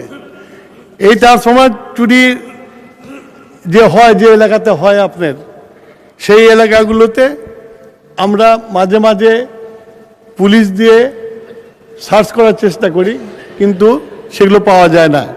আমি অনুরোধ করব যে এটা তো সরকারি জিনিস, আমাদের জনগণের জিনিস, এটা এই জিনিসটা কিছু দুষ্কৃতিকারীরা চুরি করে নিয়ে যাবে। এলাকার মানুষকে এই ব্যাপারে সবাইকে সচেষ্ট হতে হবে যে তাদের এই কাজের জিনিসটা যেন চুরি না হয়।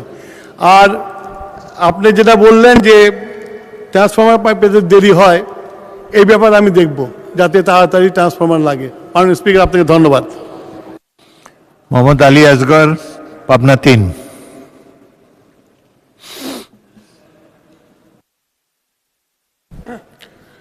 আসসালামু আলাইকুম রহমতুল্লাহ। ধন্যবাদ মাননীয় স্পিকার।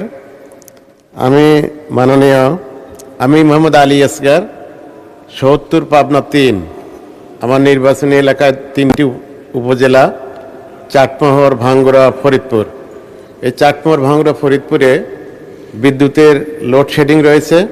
তো আমি মাননীয় মন্ত্রী মহোদয়ের কাছে আমি জানতে চাই যে আমার নির্বাচনী এলাকা পাবনা 3, চাটমোহর, ভাঙ্গুড়া, ফরিদপুরে এই বিদ্যুৎ যে ঘাটতি আছে, এ ব্যাপারে লোডশেডিং বন্ধের জন্য কোনো পদক্ষেপ গ্রহণ করবেন কি না, আমি মাননীয় স্পিকার আপনার মাধ্যমে মাননীয় মন্ত্রীর কাছে জানতে চাই। ধন্যবাদ মাননীয় স্পিকার। মাননীয় মন্ত্রী। মাননীয় স্পিকার, আমার কাজই হচ্ছে লোডশেডিং যাতে কমানো যায়, সেই জন্য আমরা সবসময় সচেষ্ট থাকি এবং আশা করি যে ভবিষ্যতে এটার উন্নতি করতে পারবো। মাননীয় স্পিকার, ধন্যবাদ। মোহাম্মদ আখতারুজ্জামান, ময়মনসিংহ 10।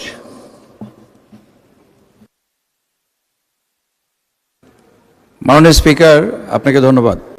মাননীয় স্পিকার, আপনার মাধ্যমে আমি মাননীয় বিদ্যুৎ জ্বালানি এবং খনিজ সম্পদ মন্ত্রী, আমার খুব প্রিয় মানুষ, ওনার কাছে প্রশ্ন যে আমার এলাকায় বিদ্যুতের আসলে বিদ্যুৎ পৃষ্ঠ হয়ে গত 2 মাসে 10-11 জন মানুষ মারা গিয়েছে। বিদ্যুতের তারগুলো খুবই বাজে অবস্থা এবং লোডশেডিং উনি লোডশেডিংয়ে খুব বেশি।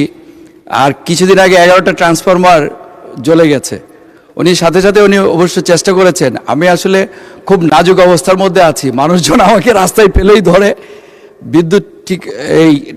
বিদ্যুৎ সঞ্চালন লাইন, সরবরাহ লাইন এবং বিদ্যুৎ সরবরাহের ঘাটতি আছে।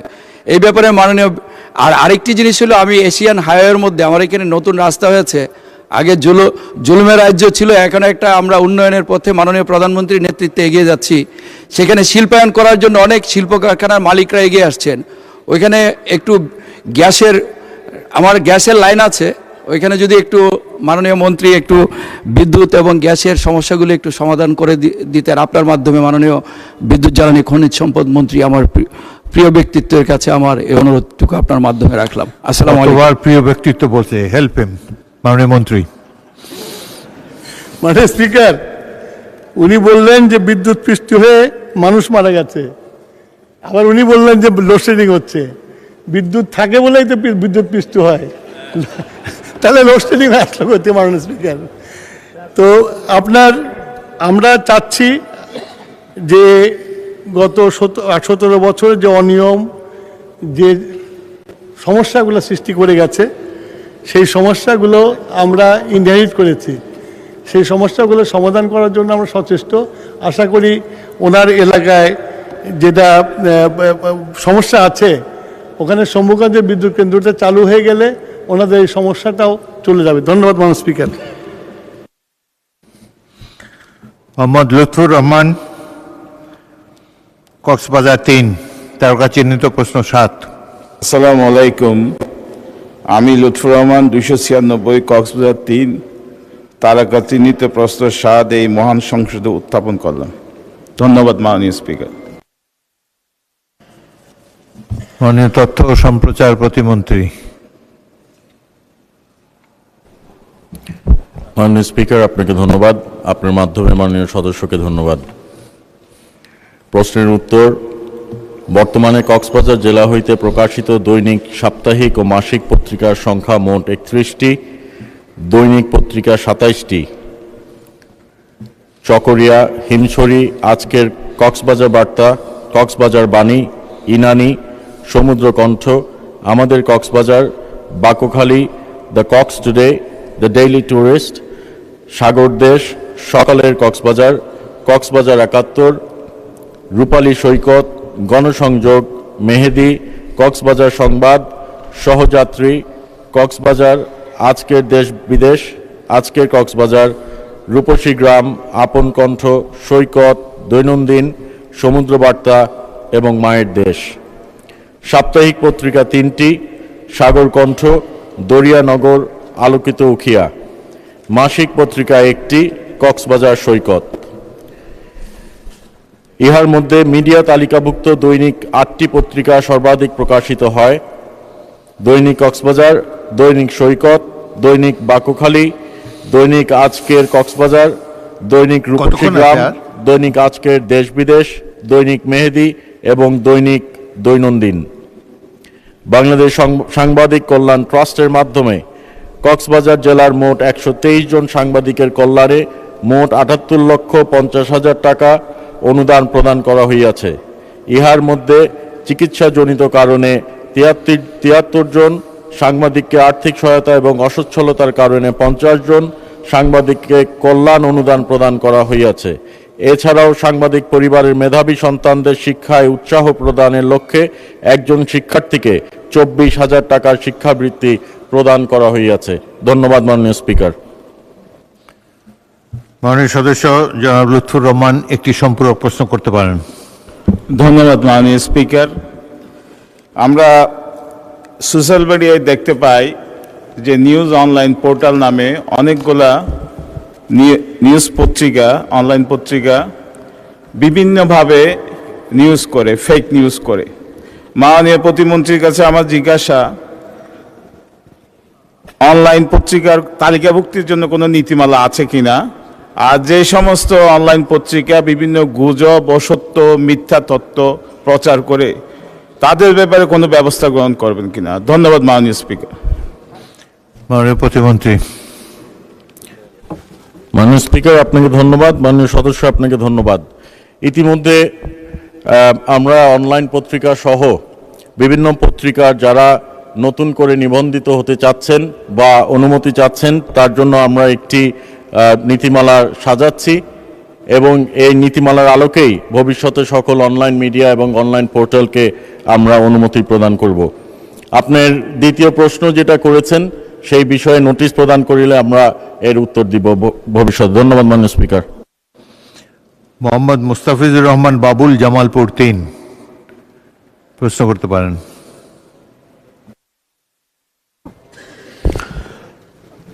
মাননীয় স্পিকার, আপনাকে ধন্যবাদ।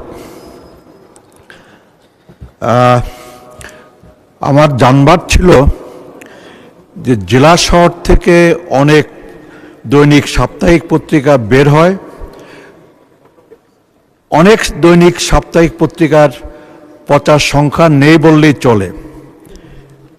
বিশেষ করে যেসব দৈনিকের প্রচার সংখ্যা একেবারেই নাই, এদের মধ্যে অনেক দৈনিক আছে যারা ডিএফপিভুক্ত।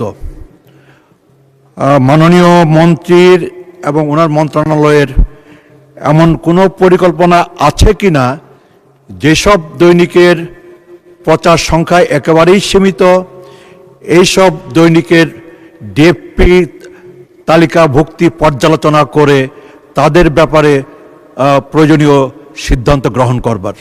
ধন্যবাদ মাননীয় স্পিকার। মাননীয় প্রতিমন্ত্রী। ধন্যবাদ মাননীয় স্পিকার। মাননীয় সদস্য, আপনাকেও ধন্যবাদ। প্রশ্নটা খুব সুন্দর মাননীয় স্পিকার। ডিএফপি তালিকাভুক্ত হয় জেলার মাধ্যমে, যারা জেলায় প্রকাশিত পত্রিকাগুলা জেলা প্রশাসকের মাধ্যমে মন্ত্রণালয় বা ডিএফপিতে আসে।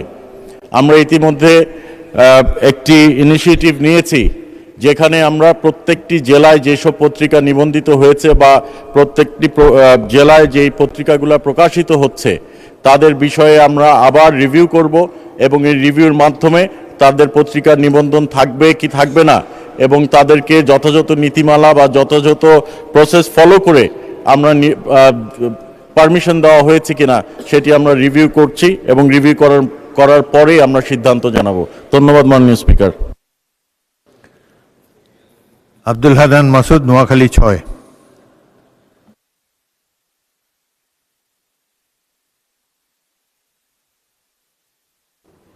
মাননীয় স্পিকার, আপনাকে ধন্যবাদ। মাননীয় স্পিকার, স্বাধীন গণমাধ্যমের কথা বলে আমরা সংসদে এসেছি, কিন্তু নতুন সরকার গঠনের ঠিক পরপরই এখন টেলিভিশনের 4 জন সাংবাদিককে চাকরিচ্যুত করা হয়। কোনো ধরনের কারণ দর্শানোর নোটিশ ছাড়াই তাদেরকে চাকরিচ্যুত করা হয়। পরবর্তীতে এই ধরনের চাকরিচ্যুতির সংখ্যা বিভিন্ন টেলিভিশনে যারা গণঅভ্যুত্থানের সাথে সংশ্লিষ্ট ছিল, যারা গণঅভ্যুত্থানের পক্ষে মতামত তৈরি করেছিল, তাদের অধিকাংশকে চাকরিচ্যুত করার এক ধারাবাহিকতা লক্ষ্য করা যাচ্ছে। এই ক্ষেত্রে মাননীয় তথ্যমন্ত্রী সমাধানের আশ্বাস দিলেও এখন টেলিভিশনের 4 জন সাংবাদিকের চাকরিচ্যুতের বিষয়টি এখন পর্যন্ত কেন সমাধান হয় নাই, এই ব্যাপারে সরকার কোনো তদন্ত করে দেখেছে কিনা, এটা স্বাধীন গণমাধ্যমের উপর সরাসরি হস্তক্ষেপ কিনা, এই ব্যাপারে মাননীয় মন্ত্রীর কাছে জানতে চাচ্ছি। মাননীয় প্রতিমন্ত্রী। মাননীয় স্পিকার, আপনাকে ধন্যবাদ। মাননীয় সদস্য যদি মেনশন করে দিতেন কোন গণমাধ্যমের কথা বলছেন, কোন সাংবাদিকদের কথা বলছেন, তাহলে আমাদের জন্য সুবিধা হতো। তবে এইটুকু আমরা বলতে পারি, গণমাধ্যম নিজ গতিতে চলে এবং গণমাধ্যম স্বাধীন। আমরা কোনো হস্তক্ষেপ বিগত সরকারের সময় আমরা দেখেছি ফ্যাসিস্ট আমলে গণমাধ্যমের কোন নিউজ করবে কোন নিউজ করবে না সেই বিষয়ে হস্তক্ষেপ করত। আমরা এই গণতন্ত্র সমুন্নত রাখার জন্য মাননীয় প্রধানমন্ত্রী তারেক রহমান সাহেবের নেতৃত্বে গণমাধ্যমের স্বাধীনতা আমরা নিশ্চিত করে চলেছি। ধন্যবাদ মাননীয় স্পিকার। মাননীয় সদস্যবৃন্দ, প্রশ্নোত্তর পর্ব এখানেই শেষ হলো। আমি এখন মাননীয় আইনমন্ত্রীকে 300 বিধিতে একটি বিবৃতি রাখার জন্য অনুরোধ জানাচ্ছি। বিবৃতি প্রদান করুন। মাননীয় স্পিকার, আপনাকে ধন্যবাদ। মাননীয় স্পিকার, আপনার মাধ্যমে বাংলাদেশের সম্প্রতি ঘটে যাওয়া একটি অত্যন্ত হৃদয় বিদারক ঘটনার বিচার সম্পর্কে আপনার মাধ্যমে এই জাতীয় সংসদকে, এই মহান সংসদকে এবং গোটা জাতিকে আমরা অবহিত করতে চাই। মাননীয় স্পিকার, মাননীয় স্পিকার, গত 19শে মে ঢাকা শহরের পল্লবী এলাকায় একটি অত্যন্ত নৃশংস ঘটনা ঘটেছিল, আপনারা সবাই দেখেছেন। সে নৃশংস ঘটনায় 8 বছরের শিশু রামিসা ধর্ষণ এবং হত্যাকাণ্ডের শিকার হয়। এই ঘটনার 7 ঘন্টার মধ্যে আমাদের পুলিশ বাহিনী 2 জন মূল আসামিকে গ্রেপ্তার করতে সক্ষম হয়। সরকারের পক্ষ থেকে তাৎক্ষণিক পদক্ষেপ নেওয়া হয়। মাননীয় প্রধানমন্ত্রী নিজে, মাননীয় স্বরাষ্ট্রমন্ত্রী সহ, এবং সেখানে সেই টিমে আমিও ছিলাম, আমরা ভিকটিমের পরিবারের সাথে দেখা করি। ওই দিন ভিকটিমের বাবার একটি আহাজারি ছিল যে উনি বিচার চান না, কারণ এদেশে এই ধরনের ঘটনার বিচার হবে না। আমরা আশ্বস্ত করেছিলাম, মাননীয় প্রধানমন্ত্রী আশ্বস্ত করেছিলেন এই ঘটনার আমরা বিচার করতে বদ্ধপরিকর। মাননীয় স্পিকার, আপনার মাধ্যমে এই মহান সংসদকে জানাতে চাই, আমাদের পুলিশ বাহিনী 5 দিনের মাথায় সুষ্ঠু তদন্ত করে এই ঘটনার পুলিশ প্রতিবেদন দাখিল করেছিলেন 24 তারিখ ঈদের আগে দুপুর 12টার সময়। 24 তারিখ দুপুর 4টের মধ্যে সেই চার্জশিট আমরা সিএমএম কোর্ট থেকে সংশ্লিষ্ট ট্রাইব্যুনালে নিয়ে যায় মাননীয় স্পিকার। মাননীয় স্পিকার, আমাদের সামনে একটা শঙ্কা ছিল, সেটা হলো বাংলাদেশের সমস্ত আদালতগুলো 1 জুন থেকে নিম্ন আদালত ম্যাজিস্ট্রেসি বাদ দিয়ে নিম্ন আদালত 1 জুন থেকে 15 জুন পর্যন্ত গ্রীষ্মকালীন ছুটিতে যাওয়ার কথা। আমাদের মাননীয় প্রধান বিচারপতিকে আমরা অনুরোধ করার পরে বাংলাদেশের সকল শিশুর প্রতি সহিংসতামূলক যে ট্রাইব্যুনালগুলো গঠন করা হয়েছে, আমরা গত সংসদে আইন পাশ করেছি, সেই ট্রাইব্যুনালগুলোকে আমরা ছুটির আওতা বহির্ভূত রাখতে সক্ষম হই। 24 তারিখে চার্জশিট পাওয়ার পরপরই আমরা যখন দেখেছি যে আসামি পক্ষ কোনো আইনজীবী দেয়নি, তাদের বিচার প্রক্রিয়াকে প্রশ্নবিদ্ধ করার অন্যতম একটা প্রক্রিয়া ছিল, আমরা আইনের বিধান মেনে রাষ্ট্রপক্ষ থেকে 24 তারিখেই আমরা আসামিকে একটি স্টেট ডিফেন্স লয়ার দিতে সক্ষম হই। মাননীয় স্পিকার, 24 তারিখে ট্রাইব্যুনাল বসে 1 জুন যেদিন প্রথম কোর্ট আদালত খুললেন, রোজার ছুটির ঈদের ছুটির পরে 1 জুন চার্জ ফ্রেমিংয়ের জন্য রাখে। 1 জুন যথারীতি এই মামলার অভিযোগ গঠন করা হয়। 2 জুনে এই মামলার 16 জন সাক্ষীর সাক্ষ্য সমাপ্ত করা হয়, গ্রহণ করা হয়। 3 জুনে এই মামলায় আসামি পক্ষ কোনো সাক্ষী দিতে চান কি না সেই ধরনের একটি দিন ধার্য রাখা হয়। 4 জুনে যুক্তিতর্কের জন্য উপস্থাপন দিন ধার্য করা হয়। 5 and 6 জুন শুক্র শনি থাকাতে 7 জুন আজকে ছিল, আজকে রায়ের জন্য দিন ধার্য ছিল এবং রায় যথারীতি ঘোষিত হয়েছে। আমরা রাষ্ট্রপক্ষ থেকে, প্রসিকিউশনের পক্ষ থেকে সমস্ত সাক্ষ্য সুবাদ উপস্থাপন পূর্বক যে রায় প্রত্যাশা করেছিলাম, যে রায় প্রস্তাব করেছিলাম, যে রায় আদালতের কাছে প্রার্থনা করেছিলাম, আদালত সমস্ত সাক্ষ্য প্রমাণ আলোচনা করে 41 ঘন্টা পর্যন্ত 41 মিনিট শুধুমাত্র তার পর্যালোচনা এবং আদেশের পাঠটা ঘোষণা করেছেন। এবং আমরা আনন্দের সাথে জানাচ্ছি যে আমরা রামিসা হত্যাকাণ্ডের সাথে জড়িত 2 জন আসামি, মূল আসামি সোহেল এবং তার সহযোগী তার স্ত্রী, তাকে আদালতের মাধ্যমে মৃত্যুদণ্ডের রায় পেয়েছি। মাননীয় স্পিকার, মাও সুতুংয়ের একটি ঐতিহাসিক উক্তি আছে, কোনো কোনো মৃত্যু থাই পাহাড়ের মতো ভারী, কোনো কোনো মৃত্যু পাখির পালকের মতো হালকা। মাননীয় স্পিকার, রামিসা হত্যাকাণ্ড আমাদের জীবনে থাই পাহাড়ের মতো ভারী হয়ে আছে। আর যদি এই ফাঁসির আসামিদেরকে আমরা ফাঁসি কার্যকরের মধ্য দিয়ে তাদের মৃত্যু ঘটাতে পারি, তাহলে সেটা আমাদের জাতির কাছে পাখির পালকের মতো হালকা হিসেবে আসবে বলে আমরা বিশ্বাস রাখি। মাননীয় স্পিকার, এটুকু ছিল আমাদের পক্ষ থেকে এই মহান জাতীয় সংসদ এবং জাতির কাছে আমাদের দেওয়া প্রতিশ্রুতি। সেদিন আমরা বলেছিলাম, আমাদেরকে যখন সাংবাদিকরা প্রশ্ন করেছিলেন রামিসার বাবা বিচার চান না, এ বিষয়ে আমাদের বক্তব্য কী, আমরা বলেছিলাম এর একমাত্র জবাব হবে তাকে সেই আস্থার জায়গা ফিরিয়ে দেওয়া। আজকে রামিসার বাবা বলেছেন এই বিচারে উনি সন্তুষ্ট, আমরা তার আস্থার জায়গা ফিরিয়ে দিতে পেরেছি। মাননীয় স্পিকার, আপনাকে ধন্যবাদ। ধন্যবাদ মাননীয় মন্ত্রী। মাননীয় সদস্যবৃন্দ, মাননীয় আইনমন্ত্রী, 300 বিধি হলো শর্ট স্ক্রিপ্ট। রামিসার বাবা কি বলল, আপনি আপনার বক্তব্য বলবেন, দ্যাটস অল। এত 300 বিধির বিবৃতি should be short and the final one. আর এখনও তো আরও অনেক বিচার বাকি আছে, আপনি আরও অ্যাড করতে চান প্লিজ। রামিসা সহ সম্প্রতি যে সমস্ত ঘটনা ঘটেছে, আমাদের সরকারের পক্ষ থেকে বিশেষ তদারকির মাধ্যমে আমরা তদন্ত এবং বিচার প্রক্রিয়া দ্রুত সম্পন্ন করার জন্য যা যা পদক্ষেপ নেওয়া দরকার আমরা নিয়েছি এবং সেই গতিতে আগাচ্ছে। আপনাকে ধন্যবাদ মাননীয় স্পিকার। ধন্যবাদ মাননীয় মন্ত্রী। মাননীয় সদস্যবৃন্দ, আজ কার্যপ্রণালী বিধির 71 বিধিতে জরুরি জনগুরুত্ব সম্পন্ন বিষয় সম্পর্কে 107টি মনোযোগ আকর্ষণের নোটিশ পাওয়া গিয়েছে।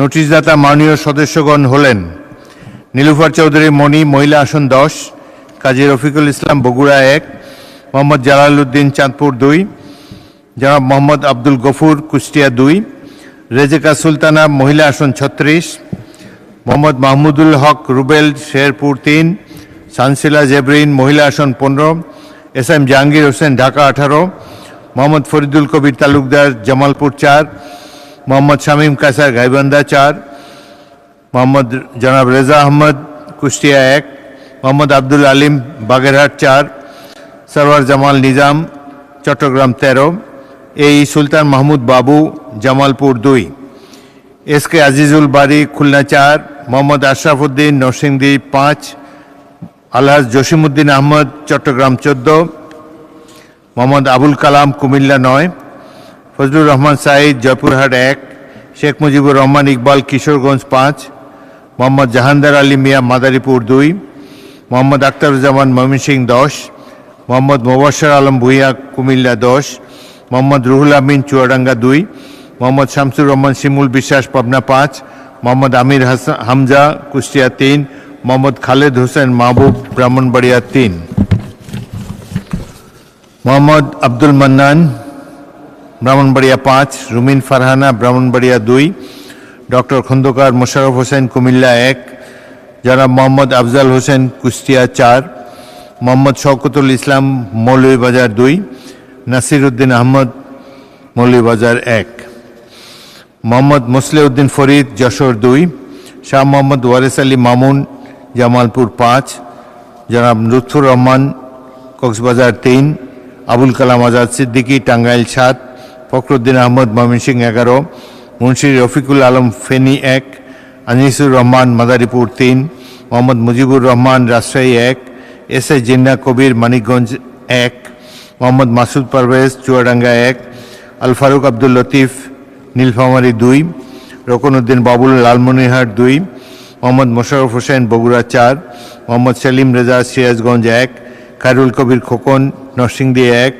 মোহাম্মদ ইলিয়াস মোল্লা, ফরিদপুর 1, রাশেদা বেগম হীরা, মহিলা আসন 3, নেওয়াজ হালিমা আরলি, মহিলা আসন 5, রেহানা আক্তার রানু, মহিলা আসন 4, মোহাম্মদ কামাল হোসেন, ঢাকা 5, মোহাম্মদ আবু তালেব মন্ডল, পাবনা 4, মোহাম্মদ আবদুল্লাহ, মুন্সিগঞ্জ 1, মোহাম্মদ সেলিম ভূঁইয়া, কুমিল্লা 2, মোহাম্মদ রাশেদুল ইসলাম রাশেদ, শেরপুর 1, মোহাম্মদ নুরুল আমিন, রংপুর 6, মোহাম্মদ মঞ্জুরুল ইসলাম, দিনাজপুর 1, সেলিনা সুলতানা, মহিলা আসন 35, আবু কাসেম মোহাম্মদ নজরুল ইসলাম, গাইবান্ধা 3, মোহাম্মদ কামরুল হাসান, ময়মনসিংহ 6, মোহাম্মদ মাজেদুর রহমান, গাইবান্ধা 1,